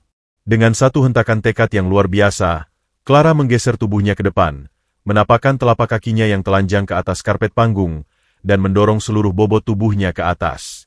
Persendian kakinya berbunyi pelan. Tubuhnya sempat terhuyung ke samping, namun dalam sepersekian detik, ia menyeimbangkan posisinya. Sang CEO berdiri tegak sempurna. Kursi roda perak berteknologi tinggi seharga ratusan juta yang selama ini menjadi lambang penderitaan dan penjaranya, kini tertinggal kosong di belakangnya, tak lebih dari seonggok besi tua yang tak berguna. Tepat ketika Clara mengambil langkah pertamanya ke depan, barisan jurnalis bisnis yang sempat mengalami kelumpuhan otak sesaat akhirnya tersadar dari hipnotis massal tersebut. Badai kilatan lampu flash kamera meledak beringas, menyambar-nyambar ratusan kali per detik laksana kilat petir surgawi yang membutakan mata. Mereka saling sikut, berteriak histeris melaporkan secara live mukjizat terbesar abad ini yang terjadi tepat di depan hidung mereka. Mengabaikan riuh rendah kekacauan, histeria para tamu, dan cahaya kilat yang menyilaukan, Clara terus melangkah. Satu langkah, dua langkah. Langkah yang tadinya kaku perlahan berubah menjadi ayunan kaki yang anggun dan bertenaga. Sang ratu telah kembali ke tahtanya. Namun, ia tidak berjalan menuju Bram, apalagi ke arah para pemegang sahamnya. Ia melangkah pasti menuju sosok pemuda kusam berlumuran darah yang tengah duduk terduduk di lantai panggung dengan napas tersengal kehabisan energi. Tanpa mempedulikan gaun zamrud sutranya yang diimpor khusus dari Paris dengan harga fantastis, Clara menjatuhkan kedua lututnya ke lantai. Ia berlutut tepat di atas genangan darah pekat, sampahnya murah yang lengket, dan air hujan kotor yang menodai lantai panggung tersebut. Ujung gaun mewahnya menyerap kotoran itu bagai kain pel. Namun Clara tak peduli. Air mata yang hangat dan murni mengalir deras membasahi pipinya yang kini merona merah. Dengan kedua tangannya yang gemetar, wanita penguasa kerajaan bisnis itu meraih tangan kasar Bayu yang berkapalan dan bau bumbu kacang, lalu menempelkannya ke kening dan bibirnya dalam sebuah gestur penghormatan dan rasa syukur yang teramat dalam, sebuah pemandangan kontras yang menyayat hati nurani siapapun yang memiliki perasaan. Tembak dia. Satpam, bunuh penyihir gembel itu sekarang juga. Dia mencuci otak Clara. Teriak Bram makin histeris melengking, kehilangan sisa-sisa terakhir kewarasannya. Ia menunjuk Bayu dengan telunjuk yang bergetar hebat, mencoba memerintah belasan penjaga bersenjata di bawah panggung. Namun tak ada satupun penjaga yang berani mengangkat laras mereka. Mereka semua telah menjatuhkan senjata ke lantai. Lutut mereka lemas menyaksikan keagungan kekuatan yang berada di luar jangkauan logika militer manusia. Bayu, yang sedari tadi menundukkan kepalanya, perlahan menarik napas dalam, memulihkan secercah sisa cim murni di dadanya. Pemuda berbaju oblong lusuh yang penuh robekan itu bangkit berdiri. Lutut kanannya yang tadinya dipaksa mencium lantai untuk memohon akses kehidupan, kini menopang tubuhnya tegak lurus menantang gravitasi. Ia melepaskan pegangan tangan Clara dengan lembut, lalu membalikan badannya menghadap Bram. Dengan punggung tangannya yang kasar, Bayu menyeka darah kental dan sisa sampahnya yang menutupi pelipis kanannya. Wajahnya tak lagi memancarkan ketenangan seorang rakyat jelata yang tertindas, melainkan memancarkan wibawa dan otoritas absolut seorang dewa perang yang baru saja turun dari singgasana langit. Sorot matanya setajam pedang eksekutor, menusuk langsung hingga menembus ulu hati Bram, membuat pria congkak itu merasa seolah seluruh oksigen di paru-parunya disedot paksa. Kau menyuruh anjing-anjingmu untuk menembakku, Tuan CFO? Suara Bayu menggelegar rendah dan berat, beresonansi menembus keributan ballroom, seketika membungkam mulut semua manusia di ruangan itu hingga hanya menyisakan keheningan mati. Kau mengguyur kepalaku dengan alkohol manismu, menginjak harga diriku, dan menyebut tanganku terlalu kotor untuk menyentuh gedung ini? Kesombonganmu benar-benar telah membutakan mata batinmu. Bayu melangkah maju satu tindak, dan Bram refleks mundur selangkah hingga tubuhnya nyaris terjungkal dari tepi panggung. Di bawah sorotan ribuan pasang mata elit negeri, Bayu membongkar tirai panggung sandiwara terbesar malam itu. Dengan nada yang menggetarkan pilar-pilar pualam ballroom, Bayu menceritakan bagaimana 3 tahun lalu, seorang konglomerat tua rela mendaki tebing es di pegunungan utara tanpa alas kaki, bersujud di depan gerbang perguruannya, memohon sambil menangis agar klan medis terkuat di bumi sudi melindungi cucu perempuan satu-satunya dari serigala-serigala berjas yang lapar akan harta. Kakek tua itu adalah pendiri perusahaan ini, dan orang yang ia tuju bukanlah sekadar tabib jalanan. Gemas suara Bayu memukul dada setiap hadirin, mengubah ekspresi jijik para sosialita menjadi pucat pasi penuh teror penyesalan. Namaku adalah Bayu, pewaris tunggal tahta emas dinasti Napas Langit. Gelar yang takkan pernah bisa kau beli dengan seluruh kekayaan korupmu, Bram. Kau pikir racun murahan, saraf beku, yang kau suapkan diam-diam ke makanan tunanganmu setiap malam bisa mengecoh mataku? Semesta mengirimku turun ke aspal jalanan kotor ini bukan untuk mengemis belas kasihanmu, melainkan untuk menjadi malaikat pencabut nyawa bagi keserakahanmu. The mic drop. Fakta absolut itu meledak laksana bom nuklir spiritual di tengah ruangan. Rahasia mengerikan tentang racun yang secara implisit menuduh Bram sebagai otak pembunuhan berencana langsung membuat ratusan tamu undangan terkesiap ngeri. Rombongan wartawan kini mengarahkan lensa kamera mereka secara agresif ke wajah Bram yang basah oleh keringat dingin. Tulang-tulang penyangga di kaki Bram serasa dicabut paksa. Ego raksasanya, rencana kudeta sempurnanya, dan status dewanya hancur berantakan menjadi debu yang paling hina dalam hitungan detik. Pria berseragam jas bespoke ratusan juta itu tak sanggup lagi menahan bobot kehancurannya. Diiringi kilatan flash kamera yang tak henti-hentinya merekam momen kejatuhannya, lutut Bram membentur lantai panggung dengan keras. Sang monster manipulatif yang baru saja memaksa sang tabib berlutut 1 jam lalu, kini tersungkur merangkak di bawah bayang-bayang keagungan seorang pemuda penjual cilok, menelan habis karma pahit yang baru saja disajikan langsung dari tangan semesta. Ballroom megah itu kini tak ubahnya ruang sidang pengadilan semesta, di mana karma dijatuhkan dengan palu godam keadilan yang tak bisa dibantah oleh argumen pengacara termahal manapun. Raungan sirine polisi membelah derasnya hujan badai di luar gedung, suaranya meraung-raung menembus dinding kaca tebal, menjadi simfoni pengiring bagi runtuhnya menara keangkuhan Bram. Belasan aparat penegak hukum berseragam hitam lengkap menerobos masuk ke dalam ballroom, senjata laras panjang mereka berderak bergesekan dengan rompi anti peluru. Namun, aparat itu tidak datang untuk menangkap seorang penyusup jalanan. Mereka datang atas panggilan darurat dari Kepala Staf Medis Pribadi Clara, yang telah memverifikasi bukti-bukti forensik dan mutasi racun yang berhasil diekstrak paksa dari tubuh sang CEO oleh teknik Napas Langit. Di tengah hamparan karpet Persia yang mahal, Bram merangkak menyedihkan bagai cacing tanah yang dipanggang di atas aspal mendidih. Jas bespoke abu-abu kebanggaannya kini kusut masai, kotor menyapu lantai pualam yang sebelumnya telah dinodai oleh darah Bayu. Wajah tampannya yang selalu memancarkan arogansi kelas atas telah bermutasi menjadi topeng keputusasaan yang sangat memuakan. Ia memohon, menangis meraung-raung histeris dengan air mata buaya yang membanjiri wajahnya, mencoba menggapai-gapai ujung sepatu kusam pemuda yang 1 jam lalu ia ludahi. Pria yang dulunya merasa memiliki kuasa atas nyawa setiap kaum papa di jalanan itu kini bersujud tak berdaya, mencium lantai di dekat ujung kaki sang tabib yang melepuh, meratap minta diampuni agar tak dijebloskan ke sel isolasi yang akan menghancurkan masa depannya. Menjadi serpihan debu. Ampuni aku, Tuan Bayu. Kumohon dengan sangat, cabut tuntutanmu. Aku bersedia menyerahkan seluruh hartaku. Aku rela menjadi anjing peliharaanmu, mencuci kakimu yang terluka itu setiap pagi dengan lidahku. Jangan biarkan polisi membawaku. Aku takkan bisa bertahan sehari pun di sel tahanan kumuh bersama sampah-sampah masyarakat yang membenciku. Jerit Bram histeris, suaranya melengking membelah telinga, ludahnya memercik tak karuan menodai lantai, memperlihatkan betapa kerdilnya jiwa pria itu saat uang dan jabatannya dilucuti habis. Bayu menundukkan pandangannya, menatap pria hina di bawah kakinya dengan sorot mata yang sedingin gletser di kutub utara. Tidak ada sepercik pun belas kasihan di dalam hatinya untuk monster berdarah dingin yang telah menyiksa seorang wanita tak berdaya berbulan-bulan lamanya. Dengan sangat perlahan dan elegan, sang Grandmaster Tabib menarik kakinya mundur satu langkah, menolak membiarkan kulitnya tersentuh oleh bibir beracun sang CFO. Bayu menjawab dengan suara bariton yang bergema penuh wibawa, menyatakan bahwa hukum alam sama sekali tidak mengenal kata maaf bagi mereka yang meludahi kehidupan dan merendahkan manusia lain. Ia menegaskan bahwa penjara beton berdinding besi di dunia ini hanyalah tempat peristirahatan sementara, sebelum karma abadi menguliti jiwa serakah Bram di dasar neraka kelak.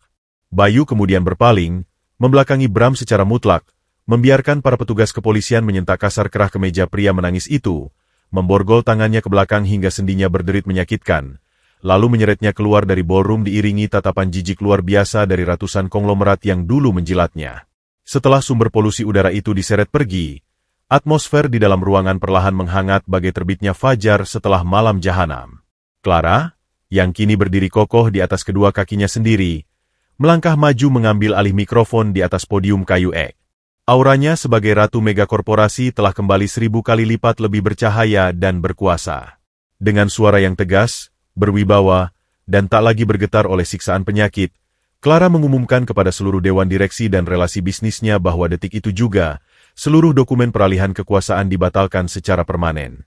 Tanpa ampun, ia membersihkan puluhan benalu di jajaran direksi yang sempat terbukti bersekutu secara diam-diam dengan Bram, memecat mereka dengan tidak hormat tanpa pesangon sepeser pun. Pandangan mata indah Clara kemudian beralih ke sudut panggung, menatap sosok Sarah yang masih terduduk lemas dengan lutut gemetar dan blazer mahalnya yang robek akibat mempertaruhkan nyawanya sebagai tameng hidup dari terjangan peluru. Sang CEO turun dari panggung, berjalan membelah kerumunan elit yang secara otomatis menyingkir menunduk, memberikan jalan kehormatan baginya. Clara berlutut di hadapan asisten mudanya itu, memeluk Ratu Busarah yang basah oleh keringat dan air mata ketakutan yang belum reda. Di hadapan ratusan orang terkaya di ibu kota yang menjadi saksi bisu, Clara memproklamirkan sebuah anugerah mutlak. Sarah tidak lagi berstatus sebagai asisten pribadi, melainkan diangkat detik itu juga menjadi wakil direktur utama menggantikan posisi Bram. Lengkap dengan hadiah kepemilikan saham 15% sebagai bayaran atas ketulusan nyawa yang takkan pernah ternilai harganya dengan emas batangan manapun. Sarah menangis terseduh-seduh, bersujud syukur mencium tangan majikannya, tak pernah menyangka bahwa sekantong bumbu kacang jalanan dan sebongkah keberanian murni untuk membela yang lemah telah mengubah garis takdirnya sejauh langit dan bumi. 1 minggu berlalu sejak badai malam itu menyapu bersih kotoran dari kerajaan bisnis Clara. Pagi itu, cuaca ibu kota sangat cerah.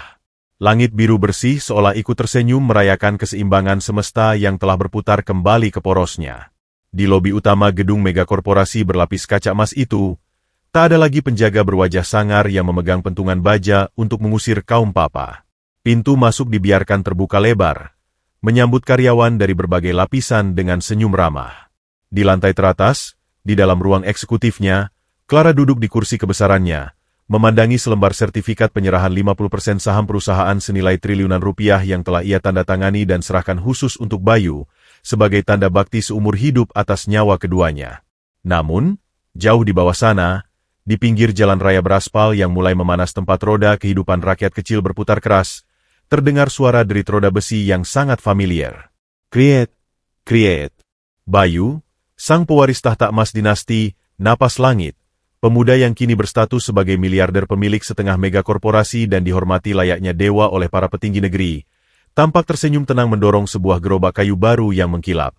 Ia tetap mengenakan kaos oblong yang sederhana namun bersih, celana bahan yang nyaman, dan sepasang sepatu sneakers kanvas yang menutupi bekas luka melepuh di kakinya, luka yang kini telah sembuh total tanpa bekas sedikit pun berkat salep purba racikannya sendiri. Aroma gurih kaldu tulang sapi dan bumbu kacang sangrai yang khas kembali menguar menembus bisingnya polusi udara. Wajahnya memancarkan kedamaian absolut yang tak terlukiskan. Senyum tipis yang syarat akan kebijaksanaan agung menghiasi bibirnya.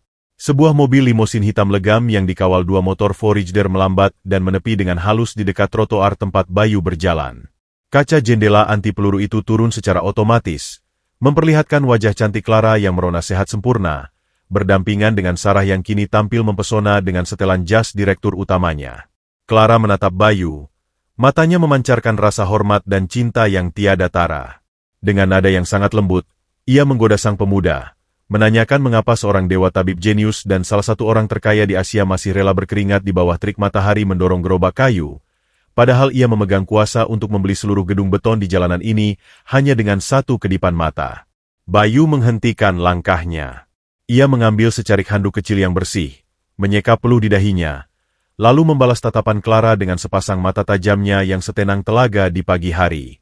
Dengan suara yang dalam dan menggetarkan hati, sang Grandmaster Tabib menjawab bahwa kekayaan triliunan dan kekuasaan di atas singgasana beton hanyalah ilusi fana duniawi yang bisa menguap kapan saja terbawa angin keserakahan. Ia memilih untuk tetap sesekali berpijak di atas aspal jalanan, menyatu dengan debu dan hiruk-pikuk kehidupan bawah, karena hanya di tempat rendah inilah mata manusia bisa melihat dengan teramat jelas siapa kawan yang memiliki ketulusan murni dan siapa iblis yang menyamar di balik jubah sutra. Mendorong gerobak ini, bagi Bayu, adalah jangkar spiritual pengingat abadi bahwa roda semesta tidak pernah berhenti berputar sedetik pun.